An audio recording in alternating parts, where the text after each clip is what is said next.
Seahawks are world champions.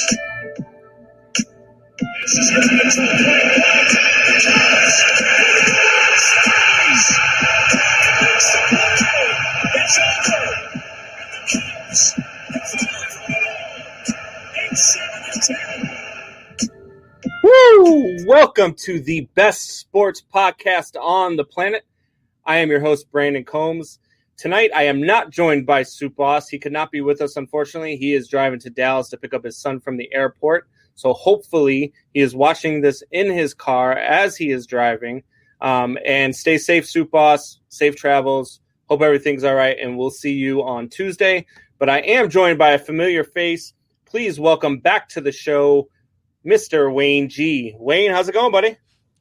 It's going pretty good, man. I just am excited to be back on here. I think that people who've been listening to the show from the start, they're going to remember me helping you start the show off as your original co-host, kind of transitioning Soup Boss over. So it's cool to be on here. Obviously, I'm with Infinity Sports, so I'm guessing all of our diehard RTF crew, they know who Infinity Sports is. They know what 12 is greater than 9 means, so it's just great to be on the show and be able to kind of just talk with you. I love that shirt, man. You're talking trash without talking trash. I love it. I love it. I am all about trash talk. I am a sports guy through and through, and trash talk is part of every sport, and so I absolutely love it. Anyway, we're going to talk some NFL today. We're going to talk some NBA. We are going to get to our top 5 baseball movies of all time. Play a little spinoff of the Infinity Sports Infinity 5, their great segment that they have over there. They really do have a great product. So for you Triple Shot Sports fans, if you have not checked out Infinity Sports just yet, definitely get over there. We got Wayne and Sully. They do an amazing job, and they are a great crew over there. So definitely check them out. And Jesse joins us too. Oh yeah. Oh, I always forget about that guy, man. I easy face to forget, I guess. Anyway, so let's get into some NFL talk. I'm not sure, Wayne, if you saw this, but it really made me chuckle when I saw it. The Seahawks cut Kema Siverand. I'm not even sure if I'm pronouncing that right. It doesn't even really matter. This guy was a non-drafted, invitee to training camp. And this moron decided he was going to go pick up a woman and dress her up in Seahawks gear and try to sneak her into his hotel room as they are doing training camp during COVID. Now, I don't know about you, Wayne, but I mean, you're not even a star. You're not a guy who contributes. You're an undrafted invitee. I really think that you have bigger things to be worrying about. And not only that, but how big is this girl that you're dressing in Seahawks gear that you are expecting people to mistake for a Seahawks player? I don't know. What do you think, Wayne? Yeah, I mean, I think that there's definitely 2 mistakes he made there, right? So the first one, like you said, he's an undrafted free agent. This is a kid who was a wide receiver at Texas A&M. He couldn't hack it as a wide receiver. He transfers to Oklahoma State. They convert him to a defensive back. He had 1 tackle in 2019. NFL.com did not even have him listed on their draft tracker. That's how far down the list he was of defensive backs. He gets luckily invited to camp, I'm guessing because he knows somebody or maybe one of his teammates got on the team, something. And then he goes and he blows it by doing something stupid like this. And then dressing her up in Seahawks gear, like that's going to pass. It reminds me of way back in the day. I used to work at a department store that had video. Somebody stole a video game console and they put it in a bag and then they put paid stickers all over the bag. Right. Like, and you're a movie guy. Have you ever seen A Fish Called Wanda? Oh yeah. Yeah, when he's trying to cover her up and not let anybody see that she's a mermaid and do all this, dude. Like, what were you thinking? How, Soup Boss says it all the time. These guys are millionaire children, and I get to the point where I'm just like, at some point you have to be an adult. At some point you have to have responsibility. At some point you have to take responsibility. And this idiot decides, you know what? I really, in these couple of weeks that we're here for training camp and getting everything ready, there is going to be no preseason. I really need to make a name for myself, but man, do I really need to get laid. Like, what the hell is going on in your head? You're trying to become an NFL roster. You're trying to get put on an NFL roster, I should say. And instead, you're more worried about getting a piece of tail. And now you have no job. Now you're not on a roster. Now you're not even getting an opportunity to be on a roster, all because you wanted to get some tail. It's unbelievable to me. Yeah, and I'm betting she was probably a 4 or a 5, right? And like, dude, you make the roster, you can start bringing back 7s and 8s. Like, you get the roster first, man. Yeah, absolutely. He definitely got this girl off of some website, I'm sure. Met her online and was like, "Hey, I got an idea. It's been a while. I can get you in. Just come to the hotel lobby. We'll go to the bathroom. You can go ahead and change." Like, come on, man. Now, on the flip side of that, though, let me ask you this: if this was Russell Wilson, or if this was Tyler Lockett, do we even know about it? Oh, if it was Russell Wilson, we would know about it for sure because of his whole publicized thing with Sierra not wanting to have sex until he got married, and so it'd be kind of a big story in that sense. But would he be cut? No, not a chance. It's just the fact that he was undrafted free agent. You know what the stakes are. I mean, if you're a superstar, you can do that kind of stuff. You get slapped on the wrist. If you're not a superstar, don't act like a superstar. Yeah, no, absolutely not. Some of our guys are already chiming in. Part-time nerd, what's up, guys? Who is it? Strikeout Beer here. Soup Boss looks different. Hey, he got a lot uglier overnight. I'm not sure what happened. He lost the beard and then turned into Wayne G. I'm not sure. Soup Boss is listening. Nice. And then Soup Boss, you'll like this. Alan has already chimed in with his Go Cardinals crap. Man, I hate that you've turned my son into this. Every week he chimes in with Go Cardinals. Drives me nuts. All right, but moving on. There was more news other than people trying to sneak women into their hotel rooms. Kittle and Kelsey, man, these guys went and set records for contracts for tight ends. And look, Michael Buckheiser put a thing out there and said that a tight end shouldn't be paid that much money, and that Kittle isn't worth the contract he signed. And then his boy Kelsey, because he is a Chiefs fan, gets signed to a little bit of a less deal, but in terms of he signed for less years, so it was around the same annual salary.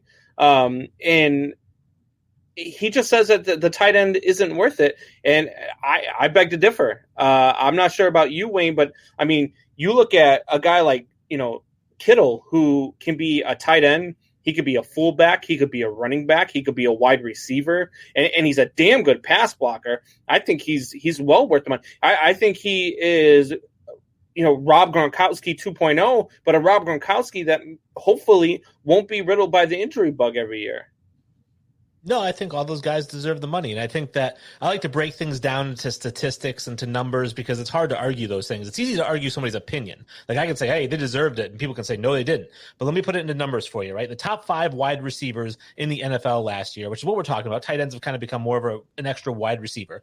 The top 5 wide receivers in the NFL last year averaged $19.25 million per year in salary. And their production was roughly 30% more receiving than the tight ends. So that means that the tight ends should make 30% less than them, which would be $15 million a year. Well, the top 5 tight ends get paid $12.6 million a year. So if anything, those new contracts, those guys are underpaid. Yeah. Look, we had, that's another conversation we had, last week about athletes and underpaid or overpaid and all that stuff. But these guys, I mean, they're your obviously. Are there any 2 better tight ends or any 1 better tight end than either of these 2 in the game right now? You could make an argument for Ertz, but I think that it's pretty much consensus. Those are the top 2 guys. I mean, I think you got your Ertz, and then can't think of his name right now, out of Dallas. Was out of Dallas and now is playing somewhere else, I believe. Their longtime tight end. Oh, I can't think of his name right now. Jason Witten. There you go. Those 2 guys I think are guys who have just sustained long careers and who are, they're viable options and they're always going to be consistent, but they're not on the level of Kittle and Kittle and Kelsey. They're just not there. And I mean, both of these guys were both in the Super Bowl last year. Both of these guys were pretty prime weapons on both of their offenses. Kittle is probably the biggest threat for the 49ers. Kelsey, I mean, that team's just filled with studs. So, I mean, Kelsey benefits a little bit there. But look, these guys are two of the best tight ends. Their contract extensions are well-deserved. They are definitely worth the money. They are probably worth more money than a lot of the guys on their offense. So I had no problem with the contract extensions at all. No, again, like I said, they're going to play up to him. And I know we talked, even I joined in on that conversation, I think, with the whole underpaid, overpaid conversation. To me, the only time that those terms are factual is if you are outperforming or underperforming your contract. That's when overpaid and underpaid makes sense. I don't want to hear them compared to regular jobs, but in terms of if you're underperforming, then you're overpaid. That's the way it works. Yeah. These guys, these tight ends, they are overperforming their contracts. I mean, like you said, Kittle's getting $15 million a year. That's the highest paid tight end in the NFL, and that's what the average top 5 tight end should be making. So these guys are all taking less money because they've been sold a bag of lies by NFL general managers that the tight end isn't as important as wide receivers. And just ask Tom Brady if he thinks that's true. Yeah, and that's the other thing too, and that's why I think Kittle's pass blocking is unbelievable. He's a great pass blocker. He helps with blocking on the run games, and then he's a dominant threat in the offense. So I like his value to me. I think he's more valuable than any of the wide receivers that they got over there. And then obviously quarterback's the most valuable position, but I would argue that he makes his quarterback better than what a lot of tight ends make their quarterbacks. Yeah, well, San Francisco is basically New England light, right? So I mean, when you look at them, they rely very heavily on the tight end. But not only that Jimmy Garoppolo has become somewhat of a game manager. I think he's better than what he's been doing, but what he's been doing is being a game manager. And game managers thrive off of play action. And tight ends benefit from play action, more so than wide receivers. Plus the fact that they don't really have a big-name wide receiver on the outside. So really, he's their number 1 and number 2 target. And like you said, with the whole run blocking and the pass blocking is huge because now you're not going out for a route, but you're still taking away a pass defender because they have to be cognizant of you. So he's just such a huge thing. He should be making $18-19 million a year, and that would be very fair for what he does in that offense. So 15 to me is a bargain. I watched him a lot last year with the Niners, and the way he picks up blitzers is unreal to me. Just even like a little chip block before he goes out to give Jimmy G just that little extra second or two to get that ball off. He is unreal. I love George. I'll watch him every day of the week. And so I'm excited. I mean, football's only 25 days away from kicking off, and I'm really excited. I'm not sure how it'll do without fans. I was having this conversation with a buddy of mine on Facebook today.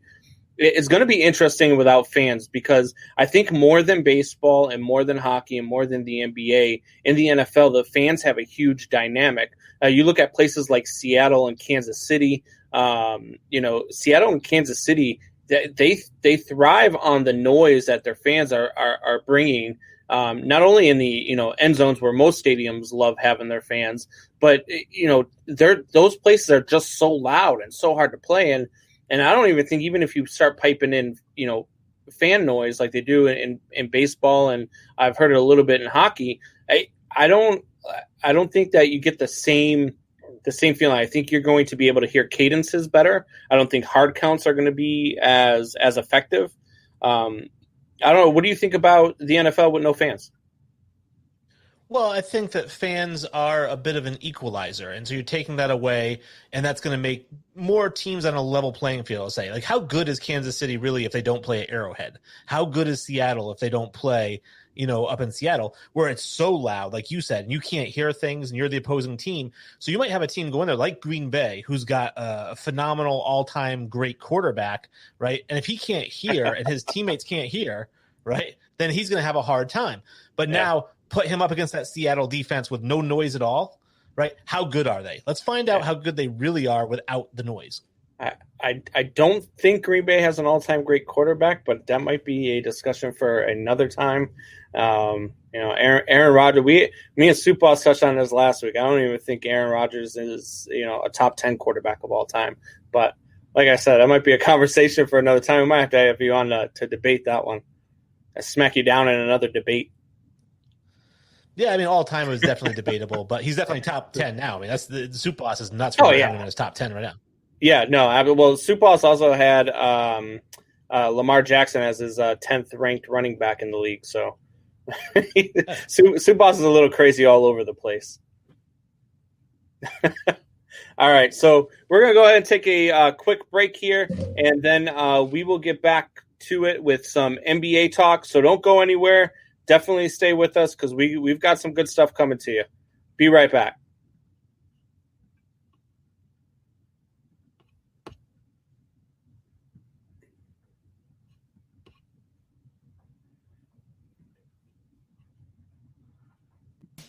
What's going on, everybody? Make sure to tune in to the Infinity Sports Podcast. We go live on Facebook every Monday and every Wednesday at 7 p.m. Eastern Time on the RTF Sports page and on the Infinity Sports page. We have great interviews, great games, great sports coverage, and altogether great fun. It's a great show. If you aren't already listening to us, it'd be a lot cooler if you did.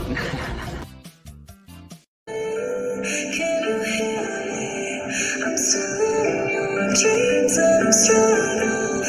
Do you see me? How can I lie? All up in my face, every time that I jot, every time that I stop.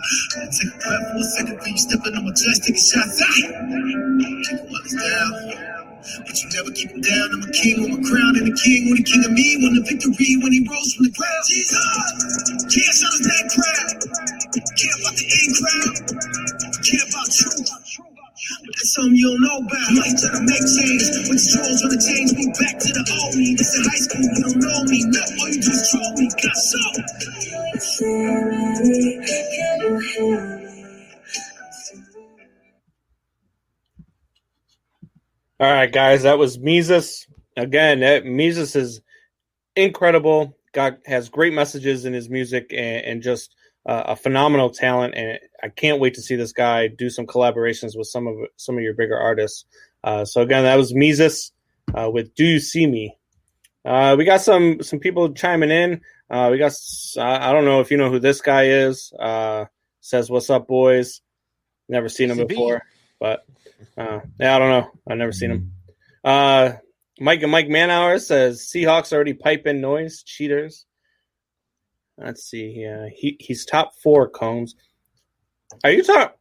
Look, if you're telling me that if you're trying to say Aaron Rodgers is top 4 all time, Michael Buchheister, you're smoking something good, and I need the number to your dealer because he's clearly got the good stuff. There's no way, Aaron, if that's what you're talking about, if you're saying Aaron Rodgers is top 4 all time, you're out of your mind. Absolutely out of your mind. He's not even a top 4 right now. No way. At any rate, moving on, let's get to some NBA talk. Some we don't do too often on this show, but I figured since we had our resident NBA guy on the show today, and, you know, I didn't have to hear it from Soup Boss, I figured I would talk to you a little bit. And Tim Leonard says, I'm Professor Leonard. What's going on, Professor Leonard? How's it going? So the biggest news coming out, well, I guess not the biggest news, but for me, it was something that I was surprised by, and that is the Spurs playoff reign coming to an end after 22 years. That's to me, that's amazing because the Spurs have been a staple in the NBA for a long time. I mean, I remember, you know, in the early 2000s, mid 2000s, these guys were, I mean, constantly in the NBA finals. And for, you know, Greg Popovich, who I believe is probably the greatest coach of all time in the NBA, and I know we argued this on the Great Debate at one point, but Greg Popovich is an amazing coach. And even though they don't have the most talented team on the floor, it's just surprising to me that they couldn't even get in as an 8 seed. I know that, you know, some circumstances surrounding this year with COVID and the restart and all that stuff, but I would have, if you didn't tell me, you know, if you would have said, hey, who do you think the 8 teams are in each conference, I definitely would have had the Spurs in the West if I didn't read that they were knocked out. Yeah, for sure. I mean, all things do and must come to an end. And I think for an idea of the dominance of a 22-year run, a 22-year playoff run, people talk about the New England Patriots and their dominance over the past 20 years or whatever it is, and how they're always in the playoffs and they always win the division and they're always in the AFC Championship. The Patriots streak is at 11. So the Spurs have doubled their playoff streak at 22. I mean, that's how dominant the Spurs have been. They won 5 championships. I think the reason that they ended up there, I mean, the biggest thing to me is maybe you didn't know that the last year that they missed the playoffs was 96-97. And that was right before they got Tim Duncan, right? Right. You know what else is significant about 96-97? It's also the last season before this one that they didn't have an all-star on the team. So every year they've had an all-star. This year they did not. And that's why they missed the playoffs. Yeah, the Spurs, look, that means that 1998 was the first year of this run, incredible run was 98. And to put that in perspective, some of you guys watching the show right now weren't even alive. So you've never seen a year in which the Spurs were not in the playoffs. And look, I mean, it makes me feel old to say something like that, but it is. And Greg Popovich took it like a champ. I mean, Greg Popovich says, regardless of the streak, I don't really care about the streak. I'm still proud of my guys. I'm proud of how we performed in the bubble. So he's a class act. I do love his interviews sometimes. Sometimes his interviews are great because he doesn't really say much, but he gives you that, that whatever answer, the answer that he knows that you're looking for anyway, and kind of just gives you that snarky answer. So I do love his interviews, but it's a shame that we're not going to see him in the playoffs for sure. Speaking of not going to go ahead. No, I was going to say, yeah, definitely. I love Greg Popovich. I think he's become somewhat Bill Belichickian with his answers. But unlike Belichick, I think Belichick is truly a dink. And I mean, I love that about him. But like Popovich is actually a really cool, nice guy. Yeah. But I think he loves playing the dink, Yeah. So I do miss. I mean, I thought when Craig Sager got sick, his response, because he was very good friends with Craig Sager, was just extremely heartwarming, and I really love that. Just one more note on the Spurs on why they didn't make the playoffs this year. Aside from not having an All-Star, looking into the stats and really diving deep, the big thing is last year when they did make the playoffs, they shot 35% from three. This year they shot 28% from three. So when you're taking the same number of shots, but you're missing 7% more of your three-pointers in a three-point driven league, you're not going to make the playoffs. Yeah, no, absolutely. It's great points. And like I said, I mean, everybody knows, and I say it all the time, I'm not a huge basketball guy anymore. I don't watch too much, but I do still follow it. I still keep tabs on everything. I will watch the playoffs just because it's sports, and that's what I love to do. But yeah, it was kind of shocking. Speaking of shocking, so we talked before Soup Boss became a part of the show, and I think we talked about this a little bit on your show as well. We were talking about how the NBA was, gearing up the way that they did their restart to try to get the Pelicans into the playoffs. And I think that the Pelicans not getting into the playoffs is absolutely hilarious. But I also think the biggest sign that they probably could have just went straight to the playoffs and did a round robin, kind of like the NHL did, was the Suns. The Suns went 8-0 in the bubble. They went undefeated. They didn't lose a game in the bubble, and they still missed the playoffs. Like, why were they even there? So even if they win all their games, they had no chance at the playoffs. Why did you have them there? Because I don't understand this. They did have a chance. I mean, you have to understand that it's very much like, you remember at the end of every NFL season when they're like, well, the Patriots could make the playoffs if the Jets throw one interception and the Bears, jump up and down 3 times after scoring a touchdown. And there's all these little details. Yeah. Well, it's the same thing here. The Suns went in there knowing that if they went 8-0, that wasn't going to be good enough. They still needed help from the other teams. And they got some help from the Pelicans, but the Pelicans didn't hold the 8th seed. The Memphis Grizzlies did. And there were still 4 teams ahead of them going in. So they knew the long shot of it. It's great that they went 8-0, and I think it shows a great glimpse into 2021 of what they're going to be able to do with DeAndre Ayton and with Booker and those guys. And plus, they're going to get a lottery pick now because they missed the playoffs. And just to touch on the New Orleans Pelicans thing, again, I think that the NBA did want the Pelicans in the playoffs, but who didn't want to be in the playoffs? The New Orleans Pelicans, because they played Zion Williamson. He missed 3 games, and they only played him like 16 minutes of games when he did play. So they were tanking on purpose to get out of there, didn't he? Didn't he? He had to leave for a little bit, right? But he was still there for the first game in the bubble. It's just they didn't play him. Oh, okay. All right. I did not know that, to be honest with you. I had no clue. So I'm relying on you for all this NBA talk. Look, the Suns going 8-0 in the bubble and still not making the playoffs, to me, suggests that in order for them to make it, they needed to do what they needed to do, which was go 8-0, but they also needed a bunch of help. Why couldn't the NBA have just done what the NHL did, where the NHL did, look, we're going to take our bottom 8 teams, and they're going to play for the play-in. They're going to play a series to do a play-in, and then the other ones are going to play a round robin to determine their seeding. To me, that made more sense than doing what they did and having a team go 8-0, and now they're bounced, and now we don't even get to see this team who's on an unbelievable run, and maybe possibly as an 8 seed could have given LA some trouble. Well, first of all, they couldn't have. That the team's just too young and inexperienced. And I understand they looked really good for those 8 games. But the reason they didn't do what the NHL did is because they were trying to simulate as best as possible the final 8 games of an NBA season. Now, don't feel bad for the Suns. They went 20-40 or whatever it was before the whole COVID thing happened. So it isn't like they did anything to help themselves before the bubble, and that's why they ended up in that situation. The reason you couldn't take more teams like the NHL did is because they went with teams that were 6 games out, because in both sides, the East and the West, the next team after being 6 games out was like 11 games out, and then that team would have to go not only 8-0, but they'd need the 8th place team to go 0-8 to get in. So I mean, there's just way too much. Yeah, I think that a team that you invited to come down and say, hey, look, you're good enough to make the restart because this is where we want it to be, because we want the Pelicans to be down here, and because we want the Pelicans to have a chance to get in, and that's what we're hoping for. We're going to bring you down, even if you go 8-0, you still need other teams to go pretty much 0-8. In order to make the playoff. To me, you kind of wasted their time, and you put them, you put them in a spot where they had zero chance. So I just don't get it. I don't get what the NBA is doing sometimes.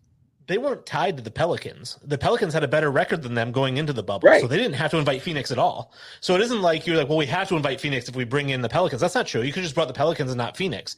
They were bringing in teams that were within 6 games, and they had an 8-game schedule saying you do have a chance to make it, but you're going to need some help. And like I said, Phoenix understood that going into it. I'm fascinated they went 8-0 just based on how terrible they played before the bubble. Yep. I mean, good for them. Like I said, they looked really great, but I don't feel bad for them at all. It's just the way that things were going to play out if we had a full NBA season. Anyways, in fact, they probably would have finished even worse if we had a full NBA season. Right. All right. So speaking of the New Orleans Pelicans, and we touched on Zion Williamson. And look, Zion Williamson's a beast. I watched him in college. I do watch college. I love college basketball, so I do watch a lot of college basketball. And he was just a beast at Duke. He was unreal. And I'm not sure, because I didn't watch too much of the regular season before COVID, and I didn't watch any of the bubble play until today when I started watching playoff bubble play. Zion Williamson, to me, just seems like I'm hoping that he's not going to be another what's his name there from the Blazers, who always gets hurt. Greg Oden. Greg Oden. I just hope that's not going to happen. So I'm going to leave the floor to you, because I know you watch way more basketball than I do. But what we want to do here is I want to grade Zion's rookie season. So let's talk about Zion Williamson here. And how did he do his rookie year, Wayne? I think he did fantastic. I mean, his true grade would be an incomplete. He only played 24 games. And a lot of that has to do with the fact that we had the 3 months off or whatever it was because of COVID. But during the games that he played, he averaged 22.5 points per game. So he was putting up monster numbers. And if you watch any of those games, like I love watching him play. He hustles. He is not a dog. Like, he is out there hustling both ends of the floor. He gets tired quick because he's a big, heavy guy. And I think the best comp for him, and it's been thrown out there before, so I'm not going to take credit for coming up with it, but Larry Johnson, who is a 6'6" power forward, similar build, similar athleticism to Zion. He's a little bit better rebounder. Zion needs to step up the rebound numbers a little bit, but they both are very good inside scorers. And to give you an idea, Larry Johnson's career average is like 16 points per game. The best he ever averaged was 21.5. So Zion's rookie year, he averaged more than Larry Johnson's best year ever. So I think that things are looking very up for them. I don't think he's injury prone. I think this all started with his foot sliding out and the sneaker blowing out at Duke, and that kind of hurt his knee, and that kind of started this whole snowball effect. But I don't think he's going to be Greg Oden. I think he's going to come back next year. They're probably going to take it easy with him. He'll play 60 to 65 games, and I wouldn't expect anything less than maybe 23, 24 points per game from him. He only averaged 6 rebounds a game. So like I said, he needs to get the rebound numbers up. For somebody as athletic as he is, he should be pulling down 8 or 9. So do you think that Zion Williamson can be a guy that carries a team on his back, or are they still a superstar or two away? I wouldn't say they're a superstar or 2 away, and I also wouldn't say, kind of way. I wouldn't say that, he could carry the team on his back either. I mean, Zion Williamson is a phenomenal talent. He's a great, great player, but he's not LeBron James. Right. Guys who can carry teams on their back, like LeBron James, Tim Duncan, Shaquille O'Neal, they are once-in-a-generation type players, and Zion is that in terms of his marketability. He's a once-in-a-generation marketability player. Right. But as far as his playing style, he needs another scorer, slasher, shooter, somebody on the team. And they have them. I mean, they've got JJ Redick there right now. They've got, Brandon Ingram. They've got Lonzo Ball, who I think is a phenomenal talent in his own right. If he can stay healthy, that whole team's riddled with injuries. But that team, if healthy, which now they're getting another lottery pick, but they don't need it. That team as constituted with a healthy Zion and a healthy Lonzo is a 5 seed in the playoffs next year. Okay. Fair enough. And to me, it'd be great to see, because I would love to see, more of Zion Williamson, and for fans like me. And I know it's not just me who doesn't watch regular season NBA, and there's a lot of guys who don't watch regular season hockey, and there's a lot of guys who don't watch regular season baseball, and they just tune in for playoffs. So, for me to see more Zion, they would have to be in the playoffs. But I love the kid. He's always been a great kid, as to your point with the marketability. Everything I hear about this kid is that he's unbelievable to be around. He's a very, down to earth type of guy, and very marketable. So I'd like to see him win and do great things over there in New Orleans, especially New Orleans. Really, I mean, you start thinking about teams in the NBA and teams that, you can see winning championships. New Orleans Pelicans would probably be the last team that anybody ever says, right? The Sacramento Kings are right up there. That's true. Well, Sacramento had a good run for a little while there. They've got a good young team too. They got Buddy Hield, they got Harrison Barnes. I mean, that's a good young team. De'Aaron Fox, so that's a good young team as well. They're farther away than New Orleans is, because Brandon Ingram is a bona fide superstar in the making. And if he can stay healthy, none of the guys on Sacramento are of Zion's ability. But I will say this: a guy that I love in Sacramento that nobody knows who he is because he's in Sacramento, but Marvin Bagley is phenomenal. Marvin Bagley is a top 5 power forward in the league if he can get a little bit more publicity. Okay. All right.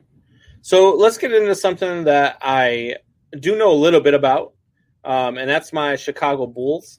And the Bulls are just they're a train wreck right now. I mean, to be completely honest with you, if dumpster fires were, a real thing in the NBA, they would have a picture of the Bulls on them, because they're just so poorly. And to me, Jim Boylan is just the start of what needs to go in Chicago.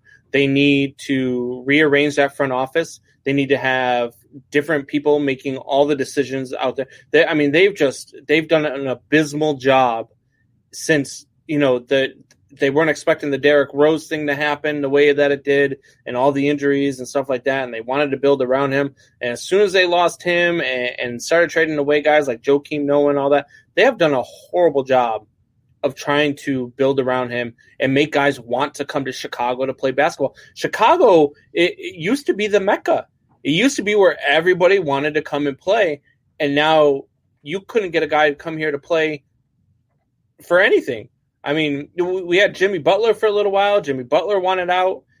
And this Bulls team, man, it's tough to watch, because, me, I'm a big Bulls fan in the 90s, Jordan, Pippen, all them guys. Like, I loved my Bulls for a long time, and they're just probably the biggest reason why I don't watch basketball anymore is because of how hard this team is to watch.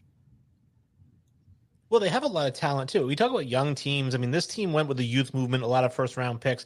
Wendell Carter is a great player out of Duke. I think that Lauri Markkanen had a good year last year. He regressed this season significantly, and you can chalk that up to the head coach who went 22-43 and was 22-60 the year before.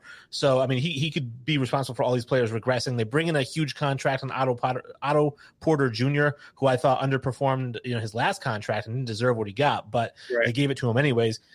They've got one or two directions they can go right now. All right. If they want to get better, they got one or two directions. You can either build around Zach LaVine, which means you're banking on his health because he's had a very unhealthy, huge bank. But you build around him by trading away some of these young pieces that you drafted, trading away some of your future capital, bringing in a couple of veterans, signing a guy from Chicago like Anthony Davis, maybe in the offseason, who hasn't re-upped with the Lakers as far as I know. You bring in a guy like Jabari Parker, right? Who I mean is a nice role player. He's from Chicago, and you bring these guys in, and then you bring in a coach like an Ime Ukoda, if that's how you say his name, from the 76ers. He's their assistant head coach. And he worked under Greg Popovich for 7 years. So this is a guy who has a mentality on how to coach veteran players to the playoffs for 22 straight seasons and how to get them to perform. So you build around Zach LaVine, who I believe is a bona fide superstar with that type of coach. Option two is you do what the Celtics did, which is the youth movement, right? You trade away Zach LaVine. You get more first-round picks in. You build around Markkanen and Carter. You trade away Porter. And you bring in a coach like Shaka Smart from Texas, right? A college coach who can now take over a team that has mostly rookies and 2 or 3 year players, and you do what the Celtics did, which is build with the coach and those players right up through for the next 5 years. Yeah, that's not a bad idea. I love Zach LaVine. I love the Lauri Markkanen pick when they picked him. A lot of people, were down on the Markkanen pick, and I thought the guy was going to be really good. Everything that I heard about him was really good. Everything that I had seen was really good, and he did regress this year. He really did. But you're right though. It could have been a product of Jim Boylan and all of that. This team, whichever direction they need to go, they need to figure it out, and they need to figure it out quick because to your point, you mentioned Anthony Davis. If I'm Anthony Davis, there's no way I'm leaving LA and playing with LeBron James to come to the shit show that Chicago is right now. There's just no way. I mean, it just doesn't make sense. From a business standpoint, from his standpoint, I don't understand. I wouldn't even think twice. But the reason it makes sense is because only if the Los Angeles Lakers win a championship this year. Because then he gets the championship, he can go to Chicago and start his own legacy. He's still only 26 years old, right? Mm-hmm. So he can go to Chicago, which is a big city. You're not going to lose any marketing deals going to Chicago because basically Chicago, LA, New York, those are big cities. So he's still going to have all the endorsement opportunities. He's going to be able to be the captain of the team, what LeBron is in LA. So even though Davis is probably the better player right now, but it's still LeBron getting all the love. So he can go to Chicago and get all the Chicago love from his hometown and get paid and get all the endorsements and be starting his own legacy with Zach LaVine because he only goes there if LaVine stays. Yeah. Oh, I mean, I guess we'll see. Being a Chicago guy, I would love to see these guys get back to prominence or at least get back to some sort of a formidable team. Like they're just a joke right now. So moving on, so speaking of legacies, we were just talking about Vince Carter came out this week, and I know this is an interesting one for you because for me and for a lot of people out there, it's Michael Jordan 1, and then after that it's debatable, and for you it's Wilt Chamberlain 1, Michael Jordan 2. So I understand where you're coming from, but from what Vince Carter said, he was asked about the GOAT and where the greatest of all time status falls. And he said after Michael Jordan, and this is something that I've said in the past, is that Kobe Bryant is at number 2. So what were your thoughts on that take? I took it as Vince Carter talking about the best 3 players he played against. I mean, he didn't play against Wilt Chamberlain. He didn't play against Larry Bird or Magic Johnson. You know what I mean? So he's talking about these are the 3 best guys I played against in my entire life from high school right up. These 3 guys are tops. Like I played against all 3 of them. They're all tops. So I understand that. And I understand why he wouldn't include some of the older guys. If he's saying that those are the best ever, I just chalk up to bias. I can't take him seriously for it because I don't know how much of a historian he really is. Right. I would trust Kobe Bryant more because he seems to be a guy who studied the game, who knows the history of the game, more so than Vince Carter, who seems like he's just kind of a guy who's been playing. And so I understand if these are the 3 best guys he played against. I also would disagree with him at LeBron at 3. because I'm the biggest Kobe fan in the world. Kobe Bryant is the angel on the top of my Christmas tree every year, and he has been for the last 10 years. And yet I still have LeBron James as a better player all time than Kobe Bryant. So I think that he's wrong there. I do think it goes Jordan, LeBron, Kobe. I mean, obviously I think it's Wilt, Jordan, but I think between those three, I think it goes Jordan, LeBron, Kobe. Now, I remember, so when we worked together over in New Hampshire, and then we started playing a little bit of men's league here and there, I would join you, and I'm atrocious at basketball, but I would go out there and run around and try anyway. But I remember we went to the bar and we were watching the LeBron thing, which, to be honest with you, I didn't even remember that we were at the bar for the decision. But until you mentioned it the other day, and then I started thinking, I was like, oh yeah, you're right. I remember wanting him to pick Chicago and all that. And look, LeBron's a great player, but I also remember telling you, and I've said this a lot to other people as well, but I don't even know if LeBron is as good as Kobe when it comes to the debate about the GOATs. And I think for me, it's Jordan 1. For me, it's Kobe 2, because I'm not saying that LeBron isn't an amazing talent, and I'm not saying LeBron isn't an amazing athlete, because he clearly is. He clearly is probably one of the greatest athletes to ever step on the court, and probably a better athlete than Michael Jordan. But when it comes to just strictly basketball and the will to win and the desire to win and the unwillingness to fail, it's to me, it's he's not even close. Like, he's not even in the conversation. And so that's why, for me, it's always been, I'm not sure if this guy's even as good as Kobe. And Kobe was Kobe. I mean, everybody wants to be on YouTube and shooting paper into trash cans going Kobe. Like, everybody does that. And LeBron's thing on the internet is flopping. So, like, I just think that there's a different legacy there. So I understand when people have Kobe ahead of LeBron in the greatest of all time debate. Hell, I have him better than LeBron. Not that my basketball take means much, because I talk all the time about how I don't watch much anymore, but I used to watch a lot. And Kobe was, look, the guy was a killer, man. He was just, he was unstoppable. And when he wanted to just go out and shoot 100 times a game, he would put up 81. That's just the type of guy he was. And Kobe, to me, is just, if I am starting a team and I have the second draft pick and you've already taken Michael Jordan, or in your case, Wilt Chamberlain, I'm going Kobe. If Jordan's off the board, I'm going Kobe. Well, I think that's a mistake, because I think that Kobe Bryant needs a certain type of player around him. Kobe Bryant is a phenomenal scorer. And like you said, he's a killer. He is a tenacious player. And I love that. And I always thought like a dream scenario would be Kobe and KG, because KG's got that killer kind of dog in him, And the two of those guys together would have been sick, Yeah. But at the same time, I understand why people don't put LeBron ahead of Kobe, and that's basically on likability. You have to remember that LeBron James was trending prior to the decision as being the most popular player, even ahead of Michael Jordan, of all time in the NBA. And that decision just totally derailed that whole popularity thing. And as soon as that got derailed, then his legacy got derailed. Not because of anything. I believe it's fine that he went and started his own team. That's fine. But I think that it's just people stopped liking him, and so they stopped ranking him as high. But the reality is, yes, Kobe's a killer. Kobe's an assassin. I'll give you that.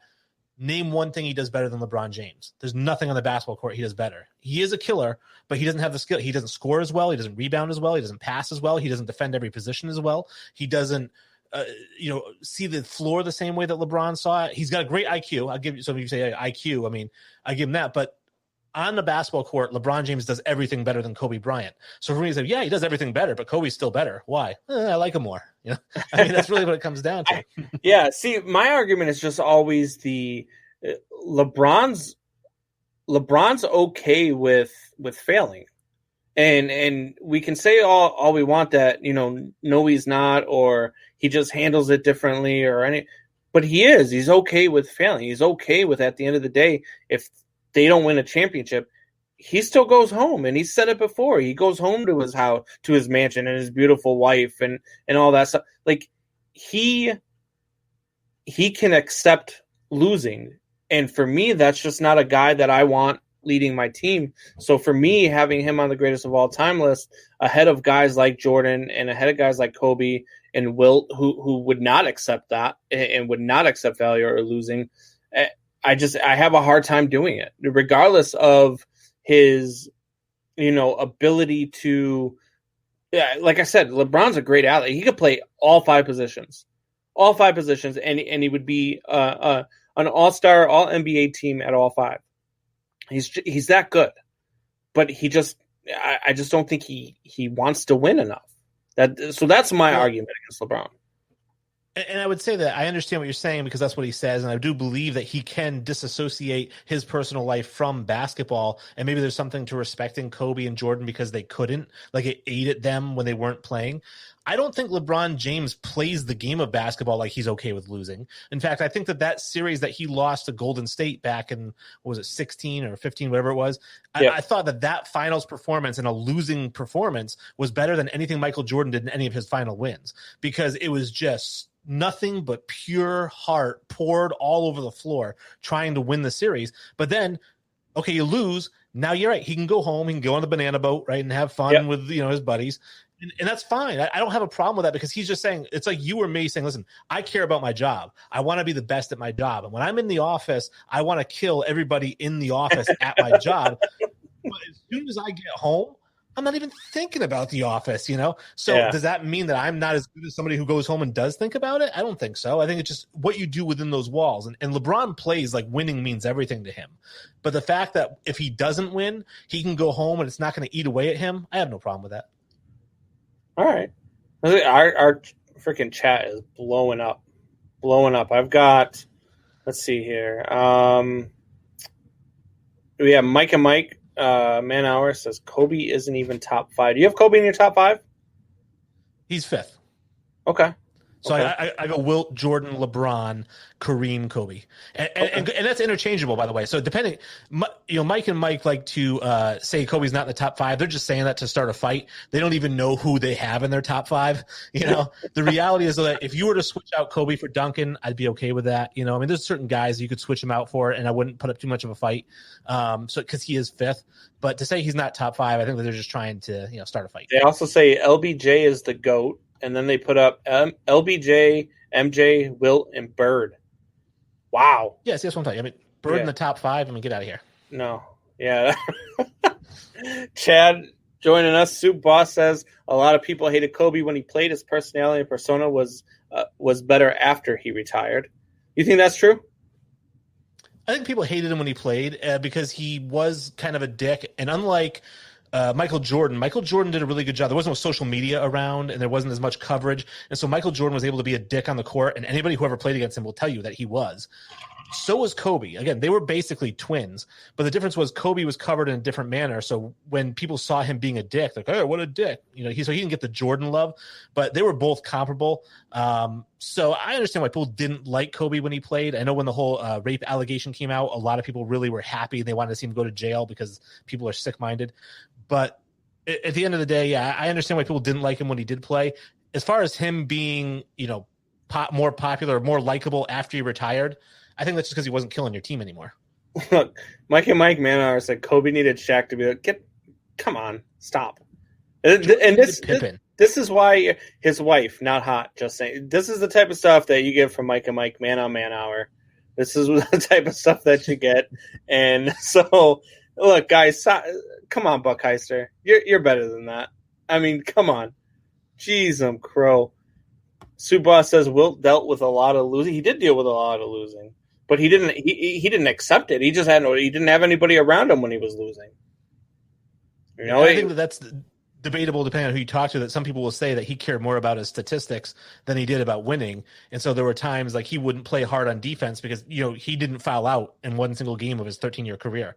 And so it got to a certain point where, if he got 4 fouls, he would start not trying as hard on defense because he didn't want to foul out. He didn't want to end that streak, so depending on who you talk to. But I know when you talk to Bill Russell, because I've seen interviews, Bill Russell said that Wilt Chamberlain, there's nobody better, not even MJ. Hey, look, I'm a big, and I know you are with the tree topper and everything. So Kobe in your heart is probably number 1, I would assume. But it's my favorite. Yeah. Yeah. I loved watching Kobe, man. It was sad. Like, I ain't gonna lie. I mean, I shed tears when when I heard about the news of the helicopter and all that. Kobe was just Jordan was hated too, but Jordan wasn't hated by his teammates, and I've heard a lot that Kobe was. So I don't know. It's hard for me to ever put LeBron above Kobe or MJ, but that's just me. And like I said, my takes don't mean much. Speaking of my takes not meaning much when it comes to basketball, let's get we're gonna start doing power rankings here on the RTF Sports Network. And I do know that Wayne G is going to be coming out with the NBA power rankings. So Wayne, why don't you go ahead and give us the top 5 power rankings for the NBA? Well, right off the bat, we're going to stir some controversy. And keep in mind that I'm a Lakers fan, and like I said, I have Kobe on the top of the tree. I bleed purple and gold above any other sport. I just love the Lakers. And this kills me. My number 1 in the power rankings is the Boston Celtics. I just think that what Brad Stevens has done with that team, they keep looking better and better and better, and Jason Tatum's looking more and more like a superstar. I do think that of all the coaches in the playoffs, he is the best coach in the playoffs right now. You can make an argument for Spoelstra, but it wouldn't be a very good one. I think that Popovich is the only coach in the NBA better than Stevens, so he is the best coach in the NBA right now, and he's coaching an extremely hot team. Number 2, I have the Lakers. You got to consider them with LeBron James and Anthony Davis and the shooters and the defenders around them. They're just one of the top teams. You could put them at number 1. I didn't, just because I don't love Vogel as much as I like Brad Stevens. Raptors at number 3. They've been playing insane. Isn't it crazy that, Kawhi Leonard leaves that team and they're still vying for a championship? The Milwaukee Bucks at number 4. Again, you could put them at 3 if you want. You could put them at 2 if you want. I mean, Giannis is playing great. He's impossible to guard. And then, of course, number 5, this one I have the Mavericks. I think Rick Carlisle is a great coach. He's right up there in that Stevens category. You bring in Luka playing out of his mind, Kristaps Porzingis, the unicorn, Tim Hardaway Jr., shooters like Trey Burke and, Seth Curry. This team is really, really good. And the Mavericks, I think, are going to make some noise in the playoffs. All right. There you go. To be honest with you, I could give you my top 5, but it probably doesn't matter because I really don't watch anyway. So Chad says, there it goes, my co-host with the awesome NBA takes. I do. He did like your pick, though. Go Celts, go green. That makes me want to puke, but they're the top team, I think. He wants to know who's doing the NHL power ranking. I don't know. Have we found anybody do the NHL power rankings? If not, Sully.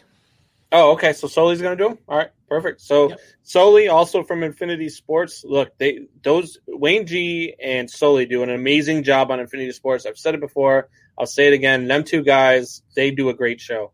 So we're going to go ahead and we're going to who? Jesse B, who chimed in. Oh, okay. I don't know. I don't know why I can never remember that guy. At any rate, we are going to go ahead and take another break. And then when we get back from break, we are going to have our top 5. I won't call it Infinity 5 out of respect. We are going to have our top 5 baseball movies of all time. Stay with us. We will be right back with you.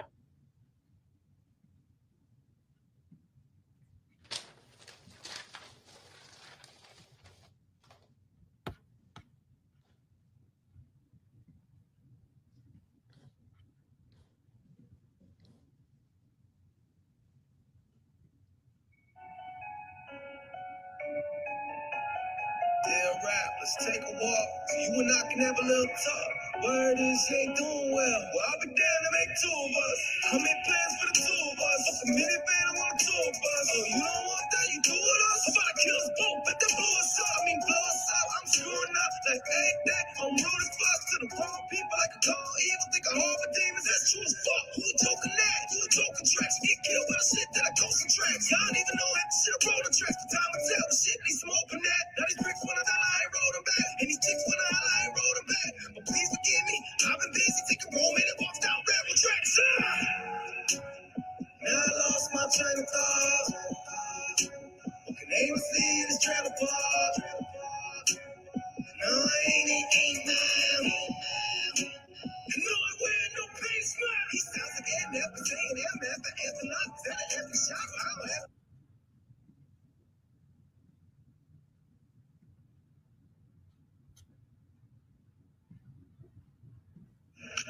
What's going on, Triple Shot Sports family? This is Brandon Combs, host of the best podcast on the planet. That's the Triple Shot Sports Podcast. Be sure to join myself and Soup Boss Chad Lounder live for 2 hours. Yes, I said 2 hours every Sunday, Tuesday, and Thursday at 8 p.m. Eastern and 7 p.m. Central on the RTF Sports Network Facebook page and YouTube. And if you miss any part of the show, you can hear us every Monday, Wednesday, and Friday on your drive home at 5 p.m. Eastern on rtfsportsnetwork.com. All right, welcome back. Hope you guys enjoyed that little break, a little bit more Mises there. If you guys, anybody out there who knows any local or small-time guys that are trying to get their music heard, their name heard, look, I know the music industry is really cutthroat and you know, just like the sports industry is. But, you know, I just seriously, I'm not trying to look for anything for free or anybody, you know, trying to get over on anybody. If you've got some stuff that wants to be heard, that needs to be heard, send it to me. I'll play it on our breaks. Absolutely, positively, we will get your name out there. So moving on, we're going to get to our top 5 baseball movies of all time. And Wayne, this was a tough list for me because I'll tell you right now, I've got some stuff that I thought was going to surely be on the list. And then once I started doing my list, some stuff didn't make it that I really thought would. There are some honorable mentions that I have. I've got The Natural did not make my top 5. Major League did not make my top 5. Bull Durham did not make my top 5. And then, you know, obviously the ones that I loved as kids, like the Bad News Bears and Rookie of the Year, which before 2016, I thought was going to be the only way I ever saw the Cubs win a damn World Series. So those movies like that did not make my top 5. How about you? Who are some surprises that are not on your list? Sure. Well, I think the biggest surprise for anybody who knows me is that Major League is not my top 5 because it is my number 1 all-time favorite movie. And as much as I'm a sports buff, I'm equally a movie buff. And so I am very good at separating, like, these movies are great, but I like these ones, and making 2 separate lists. So in this case, we're doing the top 5, what we think are the 5 best baseball movies ever made. Major League doesn't fall into that. So that's the biggest surprise, probably because everyone who knows me knows that has been my favorite movie for 30 years, and it will be for the next 30 years, but it's not one of the top 5 baseball movies ever made.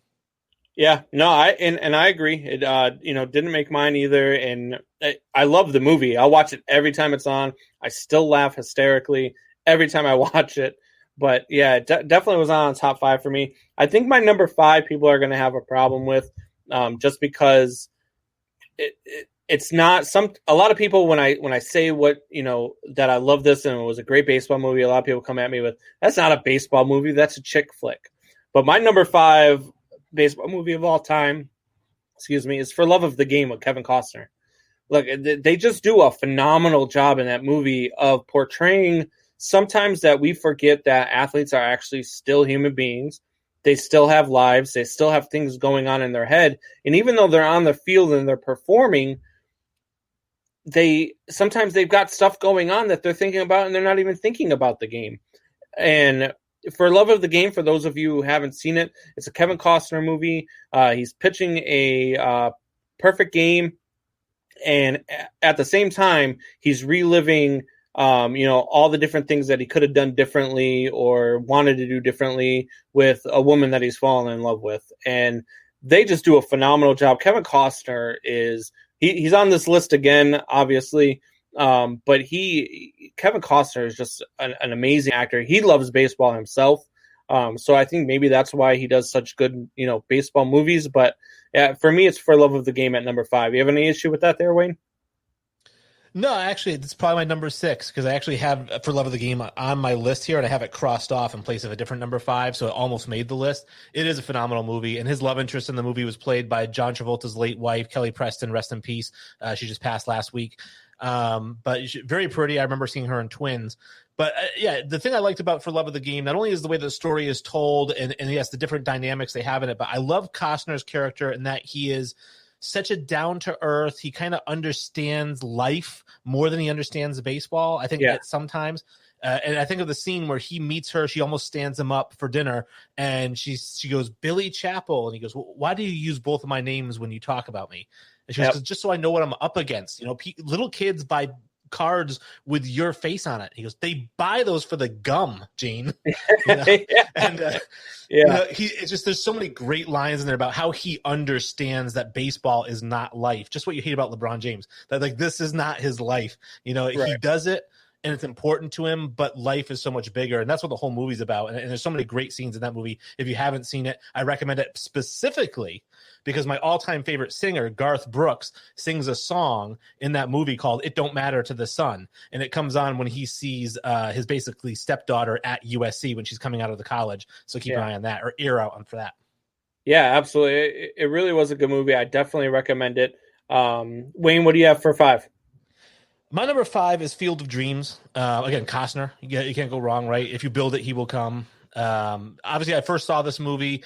I was probably 14 or 15 years old. I didn't see it right when it first came out. And I remember this is a movie that, you know, one of those first movies that you really cry at because you're a guy. You know, it's not really sad, I guess. Like, it's not like somebody dies. You know, it's just like, as a human being and as a man, if you're a man and you don't cry at Field of Dreams, you're not really a man. So turn in your man card, because that, when he says, hey, Dad, do you want to have a catch?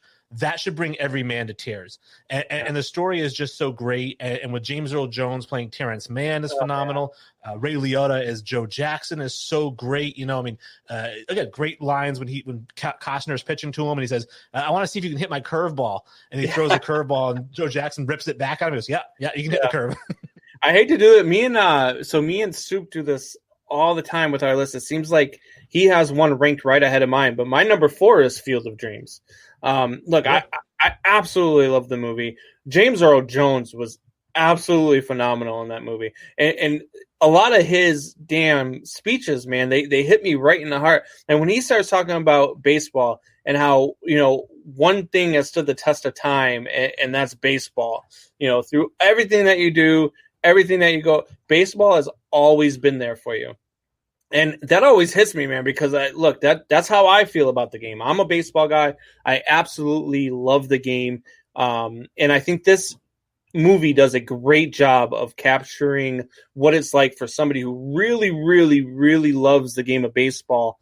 And they do a great job. I mean, obviously, you know, people aren't really going to start coming out of cornfields and playing. And I'm really upset that COVID took that from us this year, because there was the White Sox and the Yankees were actually going to play a game there this year at the Field of Dreams. So it disappoints me that they are not doing that this year, because I was really looking forward to that. Yeah, James Earl Jones, like you said, you know, you said your finger was a gun. Yeah. It's such a good movie. Dude, that guy. So speaking of James Earl Jones and baseball movies, my number 4 is The Sandlot. You know, I think that this is just a great movie that kids from all ages, and when I say kids, I mean 50-year-olds. If you enjoy the game of baseball, how could you not like The Sandlot? You know, kids getting together, playing baseball all summer long. You know, it's nostalgic because it goes back to the 60s or 70s, whatever it is. And in order to play under the lights, they play under the fireworks. Benny the Jet Rodriguez, classic character. You know, the PF Flyers, the Beast, and then, of course, you know, like I said, Mr. Myrtle. You know, I mean, when they say, you know, oh, you know, that's signed by George or by Babe Ruth. It's like, George signed this. Yeah, it's just so great. He gets out the murderer's row ball, and it's just so good. I mean, I could watch that entire movie probably for an entire week or two straight and not get sick of it. Yeah. So at number 3, I have Moneyball. Moneyball, it a phenomenal movie. I mean, if you want to know what it's like in the front office of baseball and what Billy Beane did with that Oakland A's team, and the way that they run their, you know, their signings and their draft pick, it is just unbelievable. And just I mean, they have so many celebrities in this movie. You got who we have in I got Philip Seymour Hoffman. You have Jonah Hill, Jonah Hill was brilliant in that movie. Kills it. Man, he was unreal. And then you have you know, Chris Pratt obviously is in there, and Brad Pitt, you know, is obviously Billy Beane. But look, that that movie to me is kind of like, for draft day for football. It really brings you inside of what it's like inside a front office. Most of us have our ideas as to what these guys do, or, what phone calls are like, or anything like that. But this really gives you some inside information of the front office of an MLB team. And I thought that was an absolutely amazing movie. Well, who do you have at number 3, Wayne? Yeah, well, I'll say I love Moneyball as well, and like I said, Jonah Hill, phenomenal. And to me, obviously, my favorite scene is when he's trying to get the money to buy Rincon, and they're calling the owner, right? And he's like, he goes, Billy needs $250,000 for Rincon, please. No, I added the please. And he says, and so he's like, no. And he goes, all right, tell him I'll buy him myself, but when I sell him next year for twice as much, I'm keeping the money. And so he tells him, and then he's like, yes, they got it, So that's such a great scene. Absolutely. Yeah, my number 3 is one that you left off the list. You say it's Bull Durham. Obviously, Bull Durham. When you think of like minor league baseball, who doesn't love minor league baseball and the show that they put out there? It's a big family event, and the lifetime minor leaguer who's just so knowledgeable. And Kevin Costner plays that so well, like the guy who just understands life. And while he's trying to teach Nuke, who has no clue about life, Tim Robbins was phenomenal as Nuke Lelouch. Susan Sarandon back when she was a smoke show. She's so hot in that. Yeah. I don't know, the whole movie in general, and just how life is like baseball. She says it right at the very beginning that she goes to the church of baseball. That's her church. And that whole movie just kind of, reiterates that point after point after point. And to the point that, Kevin Costner has so many great comebacks for her because she's an educated woman. I think she teaches, at the university, and everything she says, he has a witty comeback for it. It's so fantastic.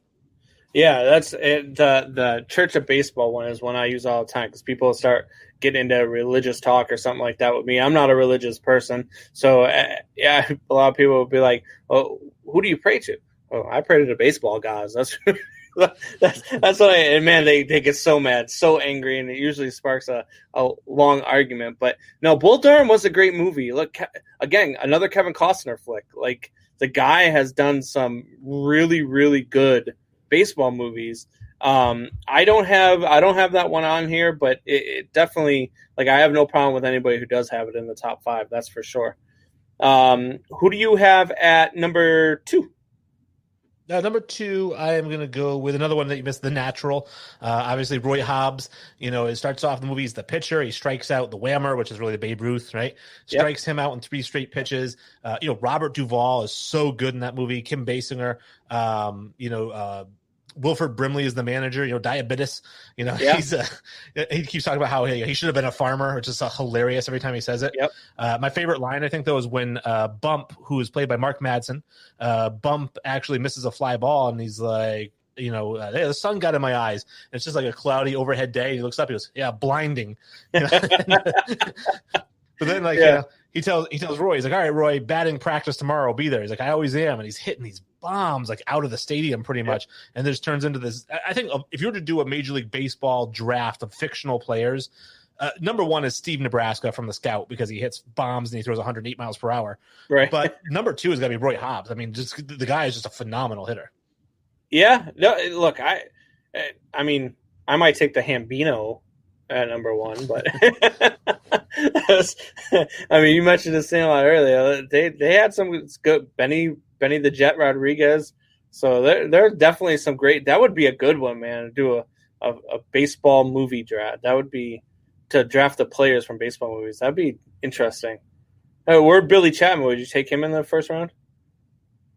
Billy Chappell as the first pitcher. So I did a blog on the RTF page. You guys can check it out, where actually I pick a lineup based on fictional movie characters, and I actually make baseball cards to match the player. Yeah.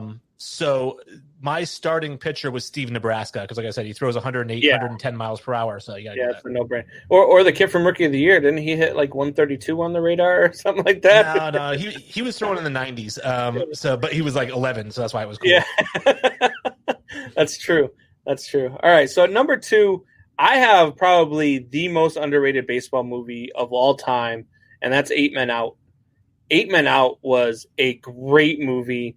You had a lot of, your supporting actors, your great supporting actors who were all in this movie. You had John Sayles, John Cusack, David Strathairn, you had Charlie Sheen, Christopher Lloyd, Clifton James, Michael Rooker, and the list just keeps going on and on and on of guys who played in this movie. But they did an amazing job of detailing the 1918 Black Sox scandal, and I mean, it was so well done, such a good movie. They really let you into, they kind of there's always different perspectives on what Shoeless Joe Jackson did or didn't do, and this movie really portrays Shoeless Joe Jackson to be innocent of all the things that they were ultimately charged with and kicked out of baseball for.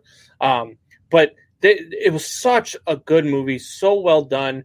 And I think that they really did baseball a whole lot of justice by going through all the events and letting people who, weren't alive at that time or just were interested in the story of the Black Sox scandal, especially nowadays. I mean, everybody with the Houston Astros or with, any sort of cheating going on in baseball, the PED, era, like I really feel like they gave you a great glimpse into something that is seen as a black mark on the game.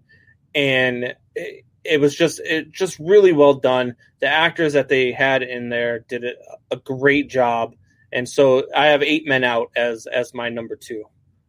8 Men Out's a fantastic movie. I love it. And I mentioned it before we came on the air that is a great movie. And that the only reason I didn't include it is because I have a hard time with real life stories kind of being put out there as movies because they're building off of something that actually happened. But that said, D.B. Sweeney played Joe Jackson in that movie, and he's great. If you know him from The Cutting Edge and Heaven as a Playground, he's a very good actor. You say that it shows him being innocent of all that stuff, but Joe Jackson did take their money. He just hit .330 and hit the only home run of the series, but he did take their money. He did know about it. If anything, Buck Weaver, played by John Cusack, did nothing. He didn't take any money. He didn't try to throw the game. He was trying to win, but he knew about it and he didn't tell anyone. That's why he got the lifetime ban. So I really thought it was a kind of written from the player's perspective also of seeing like, why would you ever take money to throw the series? And they kind of show like, well, because these guys weren't getting paid anything and the owner was making a ton of money and all they wanted was like little bonuses and the owner wouldn't give them bonuses. And it was just, you understood that Charles Comiskey is one of the worst owners of all time, Yeah. So I totally think that's a great movie. Neither of us have 42. I don't have 42. If neither of you have 42 on your list, I'm fucking lighting this show up on Tuesday. Well, Soup Boss, not only did it not make my list, but it didn't even make my honorable mentions. I liked the movie. 42 was a great movie, but at no point in time did I even think about it as being a top 5 baseball movie of all time. Great movie. Did an awesome job of portraying Jackie Robinson, did a great job of letting you really know of the things that he had to endure being the first African-American ball player. And they really did do a good job at it. It was a great movie. Anybody who hasn't seen it, I definitely recommend 42. But 42 is not on my list. And I know from talking to you before the show, Wayne, it's not on your list either. It is not. And I will tell people who like the movie 42, you should check out the movie called Soul of the Game, where Blair Underwood plays Jackie Robinson and Delroy Lindo plays Satchel Paige. Bubba from Forrest Gump plays Josh Gibson. And it's about the Negro Leagues. And it's a better movie than 42. I promise you. And that's not to take a knock at 42, which was really well done. And in terms of like camera angles and set design and stuff like that, is a much better movie. But Soul of the Game, in terms of entertainment value, much better movie about Jackie Robinson. Soup Boss here calls us a name. If you're watching live, you can see it. If you are listening to this as we re-air it on the RTF Sports Network, I am just going to give you 2 letters, and it is MF. So it's a word that describes very cool porn on X Hamster. Oh my God! All right, well that took an unexpected turn. All right, hey, so Corey Chase, baby. who do you? Oh my God! Oh man! All right, so who do you have at number 1? Number 1, and this is going to go right smack dab in the face of what I just said. My number 1 is A League of Their Own. and I know it's based on a true story, but the performances in here from Tom Hanks as Jimmy Dugan, and again, so many players. The guy who played Eddie Seacott in 8 Men Out is the chocolate guy. He's the one that gets the league started. Gina Davis, Rosie O'Donnell when she was still funny, Madonna when she still looked good. It's a really good cast. But it's just such a great story, and the story about how it went on during World War II and what these girls did and their experiences playing professional baseball. John Lovitz as the scout is probably my favorite character in the entire movie. He's phenomenal. Like when he first is introduced to them and they're milking cows in the barn, and he goes, "Doesn't that hurt them?" And they go, "No." It bruised the hell out of me. So it's he's such a great character. But no, that whole movie from start to finish, there's not a single moment of the movie, even the part where the girl's husband dies. None of it is bad to me. It's so good. And Tom Hanks, that's why he's so brilliant, is everything he touches is gold. And so I have A League of Their Own, which I believe actually is the best baseball movie ever made, is A League of Their Own. League of Their Own was really good. There's no crying in baseball is something that, you hear said. Even kids now will say it in Little League. So it definitely was a great movie. Definitely, it wasn't in my top 5. Michelle, my girlfriend, she says it is a great pick for number 1, Wayne. And Soup Boss lights you up and says, "You said you don't like movies from real events. You damn liar." Bullshit. Well, I preface by saying that. With that said, that is the best baseball movie ever, he says. Thank you, Chad. And Brandon, my son's out here. Apparently you tuned into the show late, Junior, because he did have The Sandlot on his list. He had it at number 4. And my number 1 baseball movie of all time is The Sandlot. Look, The Sandlot is just an amazing baseball movie. It does a great job of capturing the purity of baseball, and where we all grow a love for the game is when we are children. That on The Sandlot, picking teams, throwing the bat up in the air. I remember, having to catch the bat and then you put your hands on top till you get to the top of the. You ever do that where you get to the knob of the bat and whoever's hand goes on top, they get to bat first or pitch first, and there's just so many different things that The Sandlot brings to you, comedy being one of them. I mean, when he tells that kid he plays ball like a girl, the look on that kid's face, I crack up every time.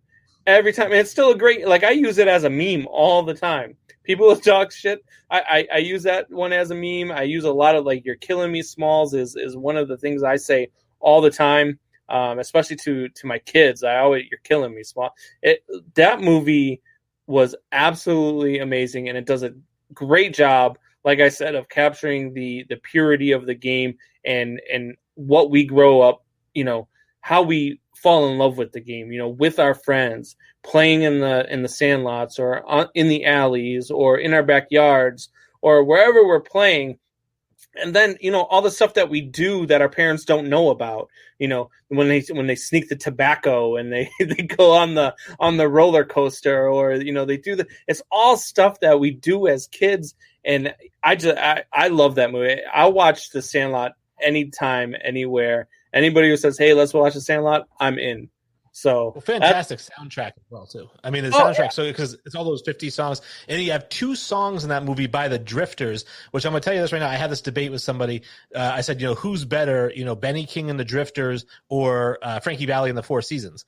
And most people will say Frankie Valli because they had more, hits that you think of, right? But Benny King and the Drifters were by far better. And in that movie, you have this magic moment when he kisses Wendy Peppercorn, and then you got There Goes My Baby scene, man. Yeah. There Goes My Baby, which is where Wendy Peppercorn's walking down the street, and just so good. Yeah, the scene with her is fantastic. And I think you talk about things that you say, like "You're killing me, Smalls." My wife says that a lot. Yeah. What I say to my daughter a lot is when she's like, "How long do I have to do this for?" Forever. Yes.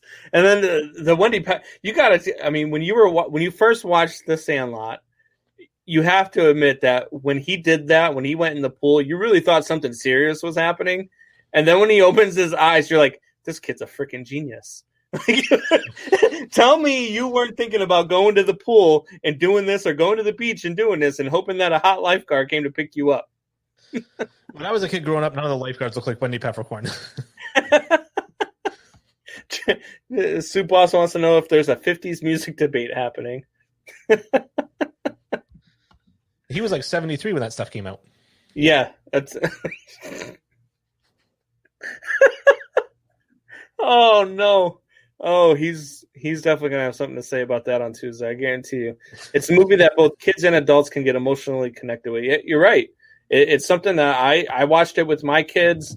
I know my girl, her nephews, they love that movie and they watch it all the time. So yeah, that's why for me it's because The Sandlot is one of those movies that generation after generation after generation, you can still get the kids to watch it and they'll love it because no matter what, it's still going to be a great movie. Whereas like all the other ones, like Eight Men Out, Field of Dreams, if you really love baseball, then you'll like those movies. But The Sandlot, even if you don't know what baseball is, as a kid, you'll still enjoy this movie. It'll still make you laugh. It'll still be funny. So I Soup Boss. Oh man. All right. So we're going to get to another quick break and then we will come back with Way or No Way. So hang out with us for a little bit. Things are getting heated between Wayne, the guest co-host, and Soup Boss. So you guys are killing me here. 12. I mean, you're not wrong. I mean, 12 is more than 9. You're not wrong. That's just a fact. Yeah. I mean, it's you learn that early on in math class. So, all right, we'll be right back, guys.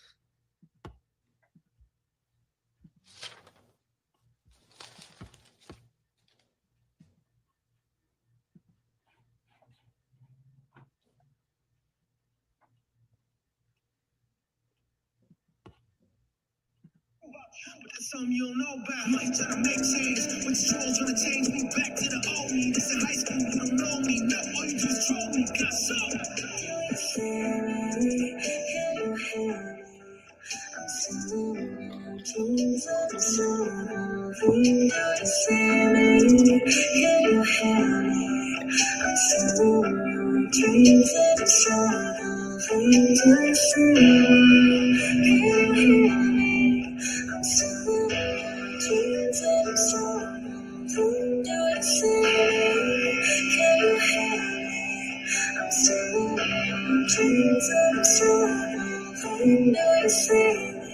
Know about things, so I know a whole lot.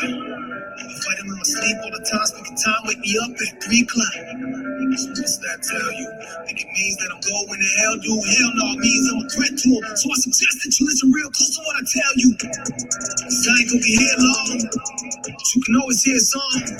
On myself while I try still when I write this. Heat strength to hold on. Struggle for so long, I don't even know what peace feel like. My dreams die, this is real life. Tears in my eyes, looking at the ceiling like.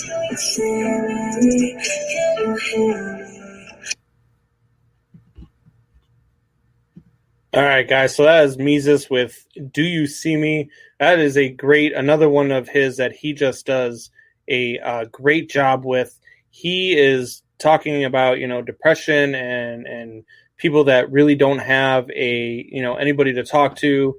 And I know I've got some friends that have struggled with it, whether it's PTSD or depression. Look, if you need somebody to talk to or you need somebody to reach out to, definitely there's always somebody out there. Hell, if you need to reach out to me, reach out and we can talk. But just again, Mises is one of those guys who has a message that needs to be heard, and he's got all sorts of songs with all sorts of meanings. So check out that one. Check out Free Pression, and check out Our Father has a great message, especially with everything that's going on in the world today. So definitely check it out. My girlfriend texted me during the break, and she wants to know what's going on with 12 is greater than 9. We'll get to it. We'll talk about it at the end of Way or No Way. Yeah, absolutely. Speaking of Way or No Way.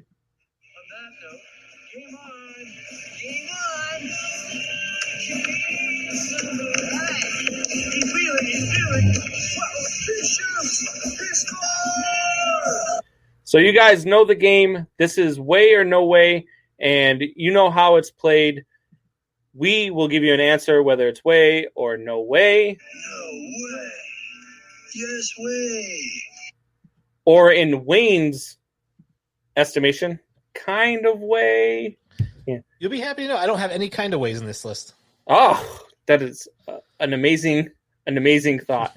So our first way or no way is Brett Favre comes out and says that he thinks that after this season, Aaron Rodgers should go sign with the Chicago Bears and rub it in Green Bay's face like he did with the Minnesota Vikings.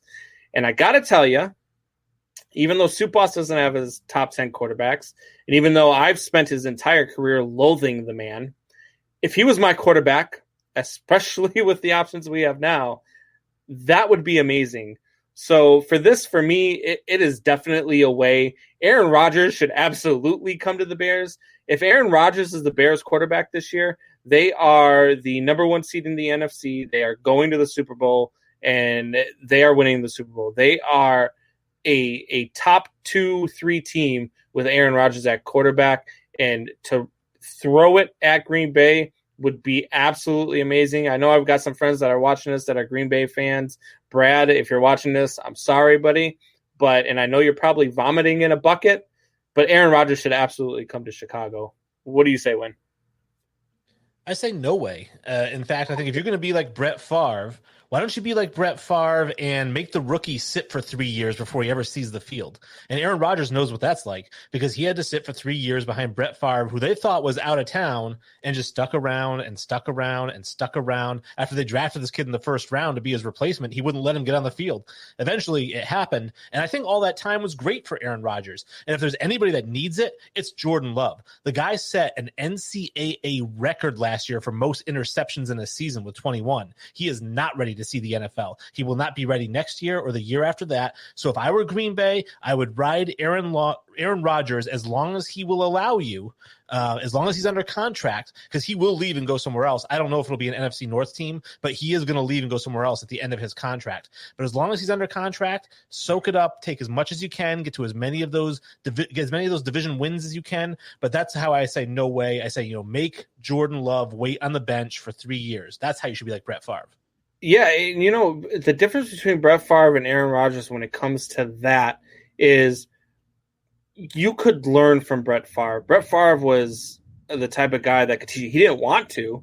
He didn't want to train somebody to take over his spot, but he was somebody that could teach you. I don't think Aaron Rodgers is that guy. Aaron Rodgers is not an approachable human being. Hell, his own family doesn't even like inviting him to family events. So I don't think that it's the same scenario as it was with Brett and Aaron as it will be with Aaron and Jordan. I think Aaron still feels like he's got probably another 5 or 6 years left in the tank. And, it's not out of the realm of possibility. I mean, look at Tom Brady. So not saying that Aaron Rodgers is on that level, but you could definitely play well into your 40s and be a successful quarterback in the league. So I just don't know that Green Bay wants to deal with him. I think the draft of Jordan Love really means that Green Bay's ready to move on from Aaron, and it wouldn't surprise me to see him go. I don't think he's going to come to the Bears. I don't think that just because the Bears never have had a quarterback of that caliber, and they just don't seem to ever want a quarterback of that caliber, a la picking up Nick Foles this offseason as opposed to everybody else that was available. So I have a hard time seeing him come to Chicago, but I don't see him in Green Bay much past this season.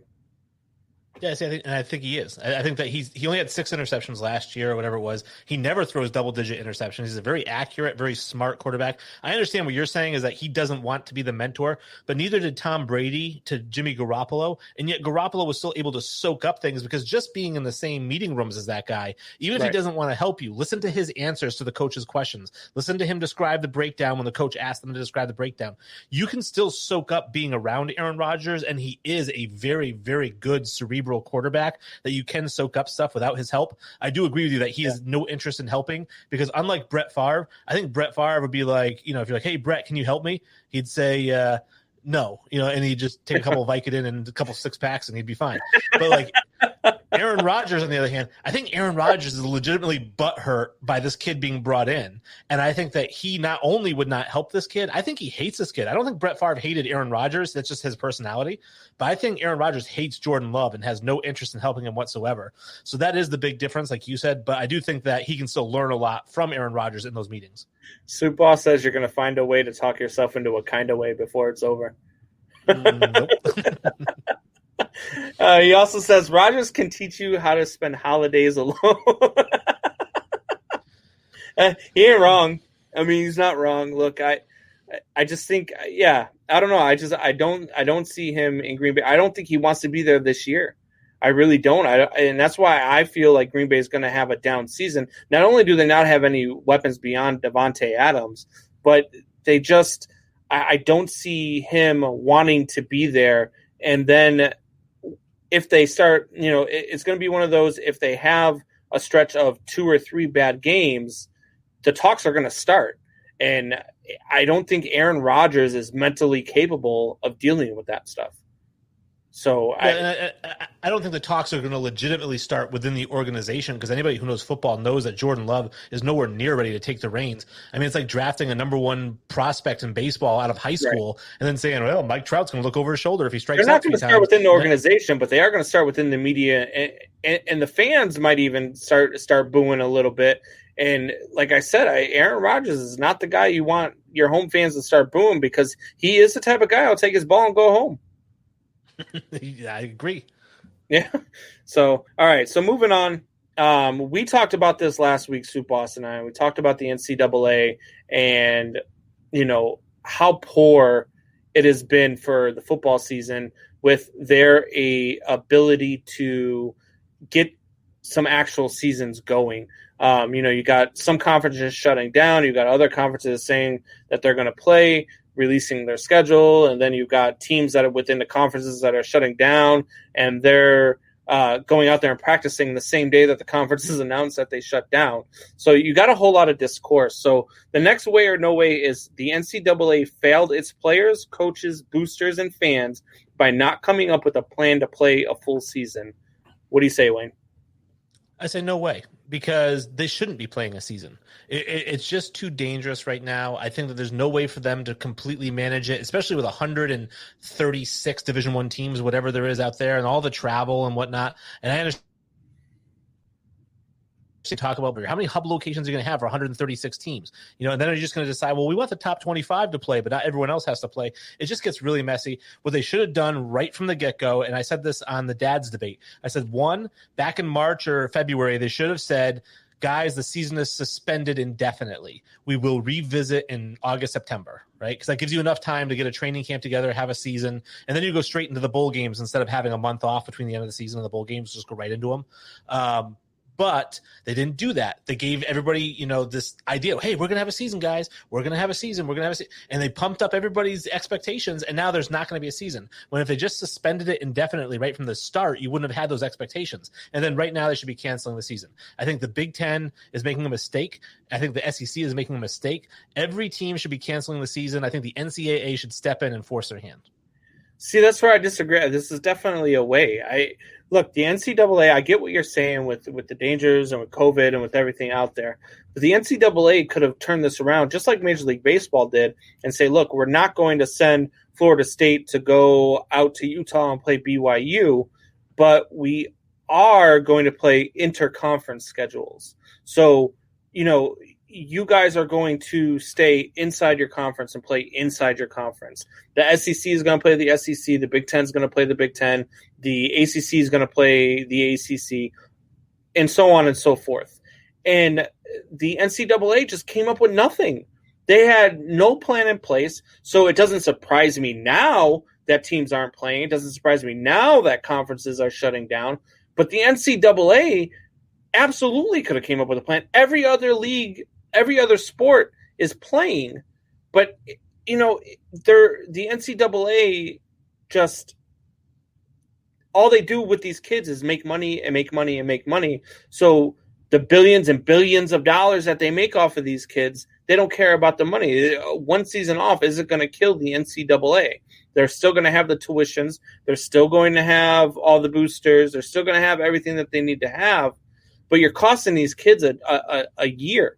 You're costing these kids a year of their career, or a year to prove what they want to do to move on to the next level, and you're costing them that.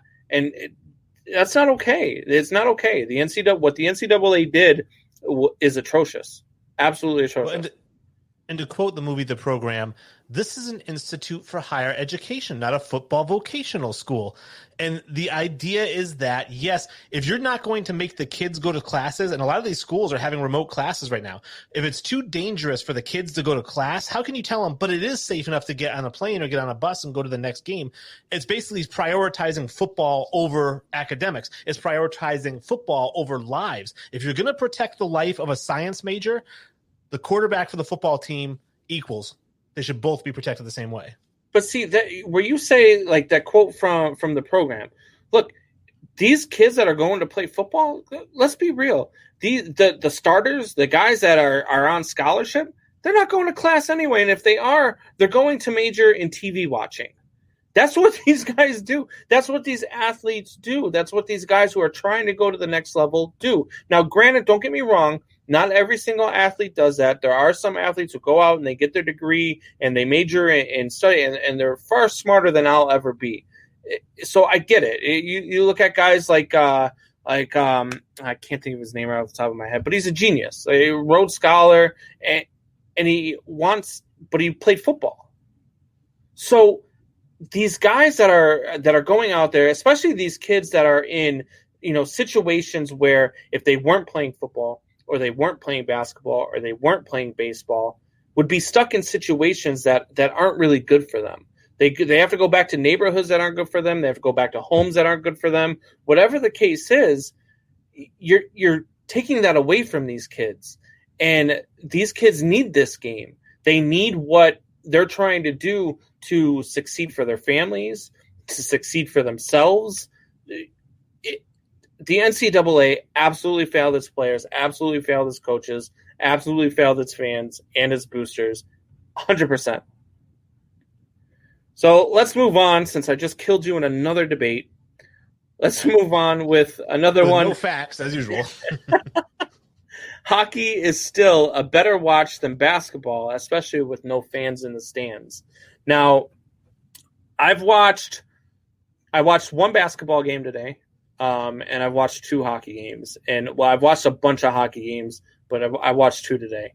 And to me, basketball is tough to watch anyway, just because it's kind of watered down now. It's nobody really plays defense, but it is what it is. It's still a competition. I still like watching it. I'm still going to tune in for the playoffs. I'm still going to look and have an opinion on basketball. But I think hockey's just a higher rate of speed. Hockey is more exciting, especially in the playoffs. Any team can win at any time. I don't want to see, you don't get the Lakers Grizzlies matchup, or these matchups where already that this series is going 4 or 5 games and this team is definitely going to win. You don't get that in hockey. There's so much parity in hockey. An 8 seed could absolutely win a Stanley Cup any single year, every year. You've got teams like for me, my hometown, the Blackhawks. Look, this series and the Knights, which they won tonight, so they extended the series. It's 3-1. They're completely outmatched. They're completely outgunned. I thought that they were going to go out and lay an egg versus Edmonton, and they came out and beat Edmonton in 4. So I don't see the same parity in basketball. You get a lot of lame duck series in basketball, and to me, hockey is just a much, much, much better watch than the NBA. Well, now, what do you think I'm going to say here? Because obviously I'm the NBA head, right? And I'm going to say no way. I mean, listen, Nobody watches hockey for a reason. You can say it's a better watch, but there's a reason it has the lowest ratings of the 4 major sports. The reason, see, hockey fans have become the new soccer fans, right? Remember all the soccer fans talking about the beautiful game and how it's the greatest thing ever? You know why it was the greatest thing ever? Because nobody watched it. So they were cool for being the fans of the thing that nobody liked, right? That's what hockey is. You're fans of something nobody likes. Listen, the reality is basketball is a better watch. It's a faster up and down game. The scores are 110 to 96, not 2 to 1. You know, you can talk about intrigue all you want, but seeing people go up and down the ice 100 miles an hour for 2 periods with no scores, why is that exciting to me? You know, like I said, you say it's a better watch, but I think that's coming from the perspective of being a hockey fan. It's like if you ask a Republican who's a better president, Trump or Obama, not to get political, but who are they going to say? You know, you're a hockey fan, you're going to say hockey. I'm a basketball fan, I'm going to say basketball, but I'm trying to be unbiased on this. I'm just going to the statistics, which is the ratings. If it's really a better watch, then how come nobody watches it? Well, because people don't take the time to understand it. That's why there's so many nuances in hockey, and there's not in basketball. I mean, it's dribble ball, shoot ball. There's not, you know what I mean? Like hockey is nobody understands icing, nobody understands offsides, so people that don't take the time to learn, I wouldn't say nobody. Especially, I mean, as a guy up there in New England, I mean, hockey's huge. And there are a lot of places where hockey is huge and hockey is a bigger sport than basketball. They have free healthcare there. It's called Canada. Well, especially amongst youth play. And that's another thing, too, that there's the other problem is that, in youth sports, hockey is so expensive. Absolutely. So I remember my son plays hockey, and I remember putting him in, and for the Learn to Skate program, it was like $800 for the season. Like it's a ridiculously expensive sport. So there's another reason why a lot of people don't get into it is because their kids don't play it. And so I get from a ratings point of view, hockey is just a much more exciting end-to-end sport, start to finish. Even in a nothing game, you still got end-to-end action. A guy's getting hit, or there's a chance on a goalie's making a great save. Them nothing games sometimes are more exciting than a 10 to 12 game. They're just, I mean, you don't get those often in hockey, but they're more exciting to watch just because there's so many more chances, so many more great saves. Like, I don't know, if you think basketball is a more exciting watch than hockey, then you're just, to me, you're probably a boring person, a la Wayne G. I don't think anyone's ever called me boring. 12 is greater than 9, though. Speaking of which, way or no way, 12 is greater than 9, and why don't you explain to us why 12 is greater than 9, Wayne G? So I'm not going to take any shots at anybody because I promise not to do that. So all I'm going to say is I'm going to give people kind of a history lesson, which is basically in our industry, we work at a place called RTF Sports, or the RTF Sports Network. We all have shows on there, and everybody likes their own show, and that's understandable, and you should. So I'm a type of guy, I like to bust balls, so to say. I like to throw shade at people just to kind of be funny, and I like the back and forth. I do it. I throw shade at you guys. You throw shade at us. You pretend not to know who Jesse is, So it's like that's the way we do things, and it's funny, and we get along, and all's good. But there are some people who can't take that. And on an RTF thread, there was a show that I threw shade at being funny, and they took it personally, and they came at me starting to talk about how their show's better than my show, their show's amazing and my show's crap, they're a long-term juggernaut, like whatever, and I'm just this flash in the pan. And so then I started throwing statistics, because that's how I like to win arguments, is by actually bringing facts and statistics. And so I brought up the fact that between me and this other show, our show had more views the last month than their show, not only on the RTF page, but on our personal pages where the views are a lot higher. But on the RTF page in particular, they had said to me, 49 views. I remember when I did my first podcast, and it was 49 views for a commercial I did. It wasn't even my podcast. So I found on the RTF page their actual live podcast, like we're doing right now, and they had 9 views. So I sent a screenshot to the chat, and I said, was your first podcast last week when you got 9 views? And so they sent a screenshot of my show, which had 12 views on the RTF page. And they said, yeah, look at this. And I said, yeah, 12 is greater than 9. And so I thought it would be funny to come on with a 12 is greater than 9 shirt. You guys were arguing about whether or not 12 views versus 9 views. I saw this little exchange on Facebook. I found it hilarious.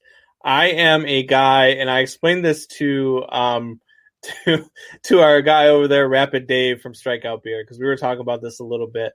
And I love chaos, man. I'm one of those guys who, when the Patriots decided to trade away Jimmy G, even though everybody knew Bill Belichick wanted to keep Jimmy G, and I thought it would be great if the Patriots, went into, when it was during the Super Bowl when they played Philadelphia, it was the same season, and I said, man, wouldn't it have been great if after the Patriots lost to the Eagles, if Bill Belichick during a press conference ripped off his hoodie and he had a Jimmy G jersey on and went over to San Francisco and decided to coach them instead of New England. Like, I'm a big fan of chaos, and I would love to see it more in sports.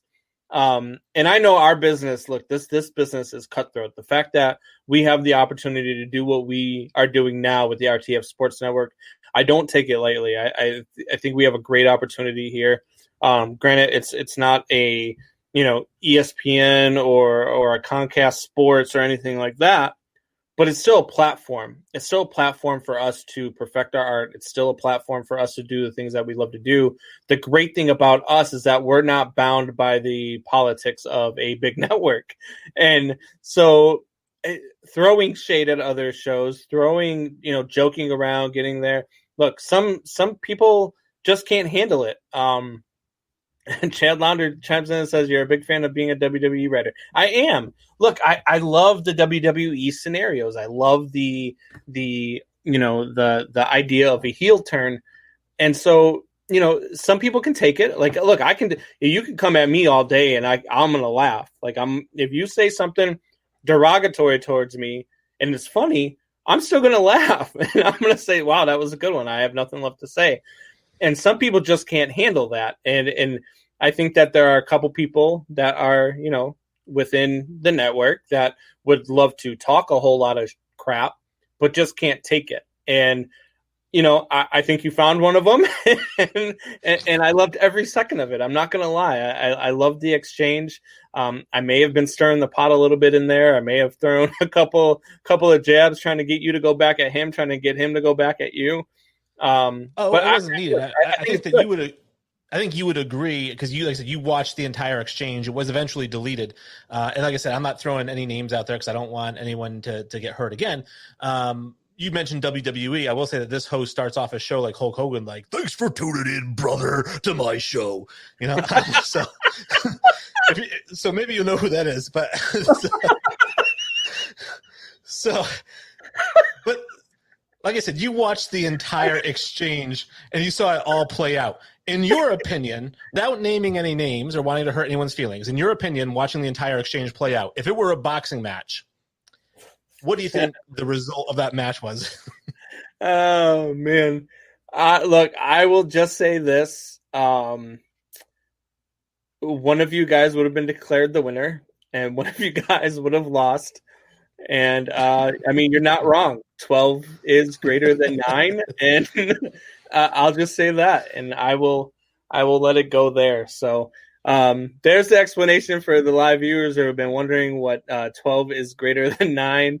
And it is now time for us to get to our Shop Talk segment. So this is the segment here for you, the fans. Look, we're just going to talk about anything you want to talk about. We're an open book. Me and Supa say it all the time. We'll talk about anything you want to talk about, anything that is going on, anything that you want us to know, any sports stuff, personal stuff, whatever it is. Wayne G might not be so much open to the personal stuff, but we are. Oh, bring it. I love it. I like to be as open and honest as possible. So if you're watching and you want to chime in, let us know what you want to talk about. I'm going to go through some of the comments here. I missed a bunch of them. Chad has been blowing it up. Brandon comes here. Where is your chin? Who are you talking to? And look, if you're talking about me, I got like 4 of them, so you have to be more specific. I don't know which one you're asking for. Chad's throwing some shade. I'll say blow me, Wayne. All right. Listen, brother, don't say that about my show. my God, I can't even with you, man. Chad says you play the other three sports in your park as a kid. That's the difference, and you're right, and that's what I was getting at.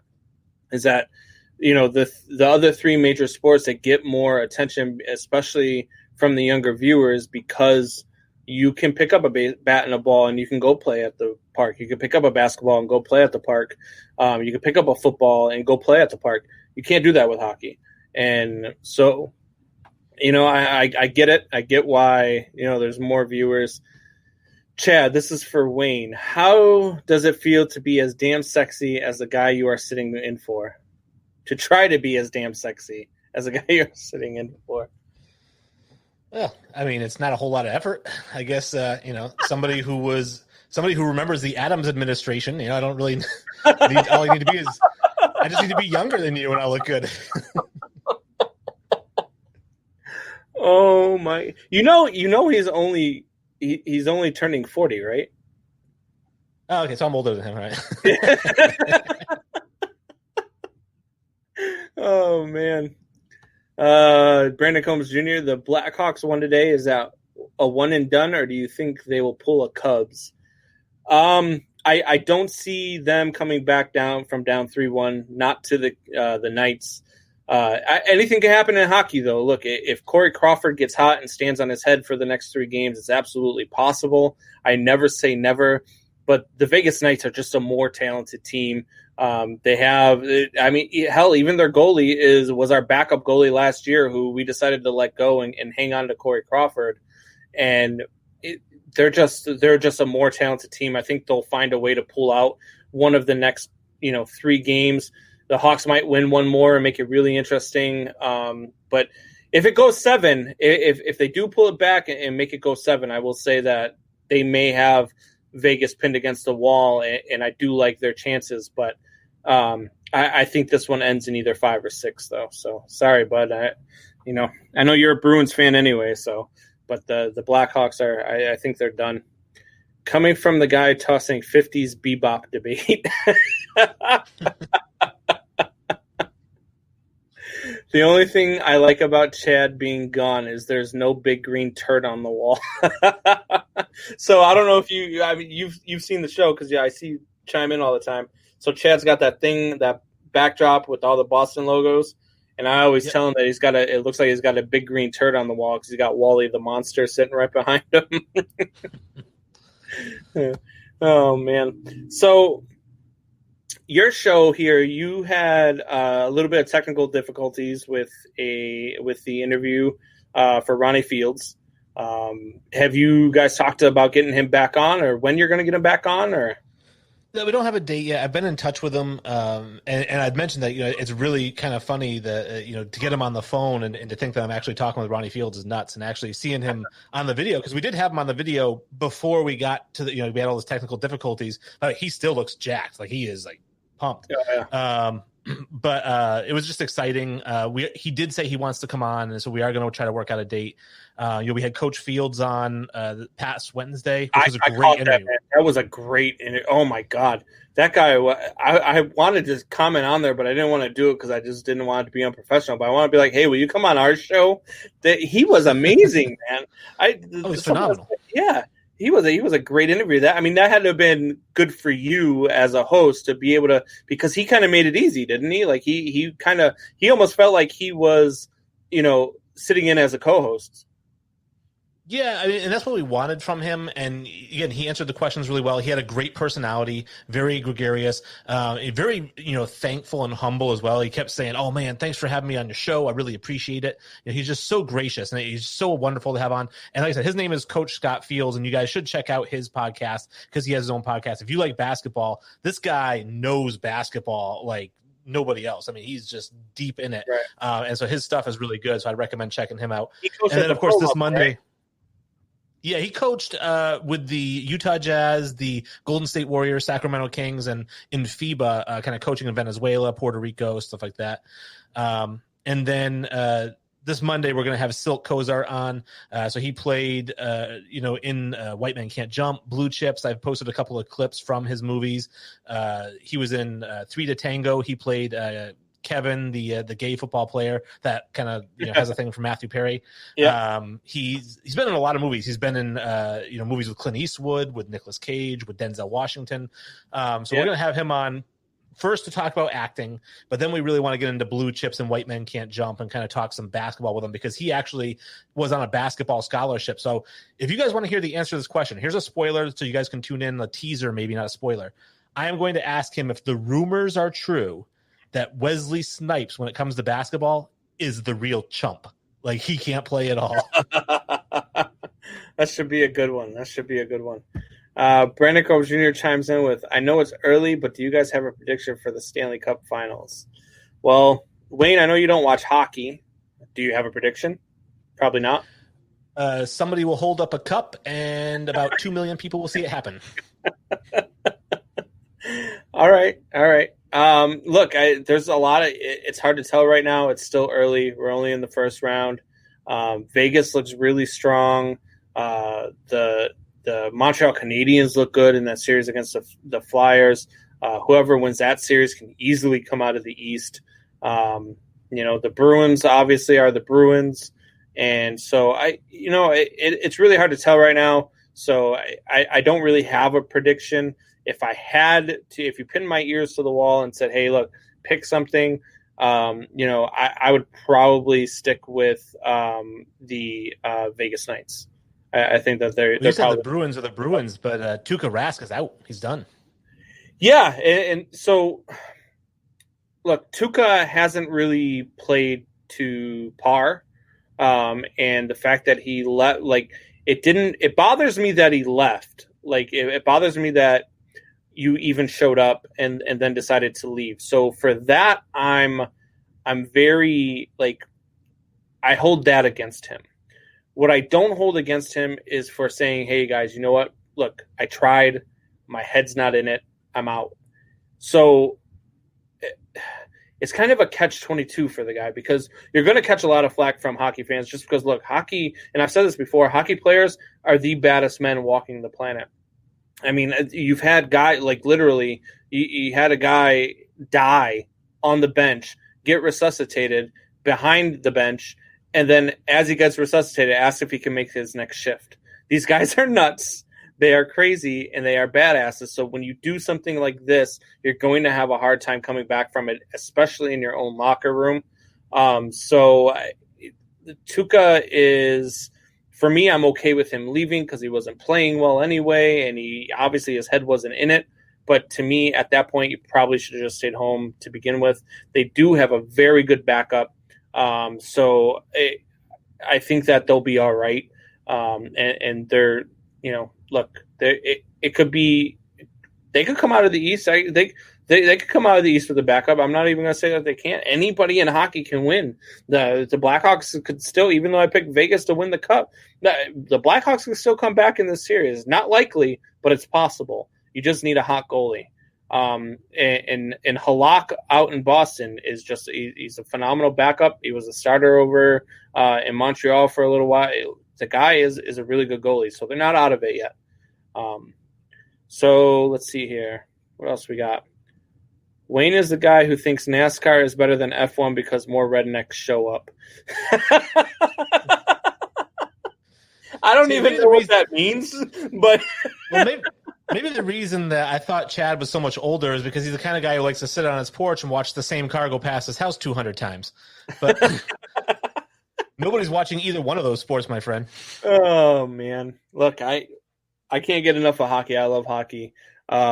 But all right, so that is all the time we have for now. We are back with you on Tuesday. Soup Boss will be back, and we've got some, our NFC predictions are coming up. Wayne, did you catch the AFC predictions? The AFC predictions? Yeah, so we did it last week, or on Thursday. We did our AFC. We did all the divisions, all of our predictions for each division. I did not. I must have missed it. Okay. So, yeah, we basically, the AFC, we really didn't have any surprises. I think the only big disagreement we had was Jacksonville and where Jacksonville was going to finish in Indy, the Colts. Like, I value them a little bit higher than what what Soup Boss does, but neither one of us had them winning the division or anything like that. But AFC was pretty good. NFC, we're gonna have some debate there. There's gonna be a lot of go back and forth. You already know how I feel about the NFC North. I already know how you guys feel on your show about my predictions for the NFC North. As a matter of fact, we even have a bet there, don't we, Wayne, with me and that other guy on your show? I guess so, because you'd picked the Bears to go 11-5, which is, I think you got it the wrong way around. So you should have flipped your shirt upside down so it said 5-11. Like, yeah, no, so Jesse says that the Lions are going to be better than the Vikings this year because I have the Vikings winning the division, and I believe he picked the Lions to win the division. I don't like the Lions to be better than 7-9 or 8-8, and so he said that if he wins, if the Lions have a better record at the end of the year than Minnesota, that I have to do a show wearing a T-shirt with his face on it. And if the Vikings have a better record, then he has to do your show with a T-shirt with my face on it. So your show is going to look a whole lot better in January because you are going to have me on it in one way, shape, or form. And so, yeah, it's going to be fun. It's fun to have a little show wagers like that. So, Jesse, I will have that T-shirt to you by probably November when Detroit has no chance of surpassing Minnesota. So we'll get you there. All right, guys. So everybody have a great night. Hope you guys enjoyed the show. Wayne, thank you for joining us.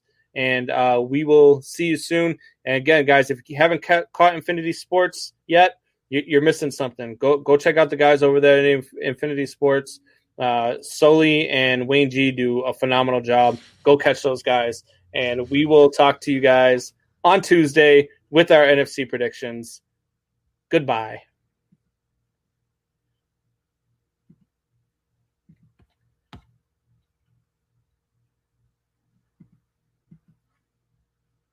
And I run out of pieces and run out of pages and write that I run out of pages. I jump on the mic and go nuts on the stages. So fucking amazing.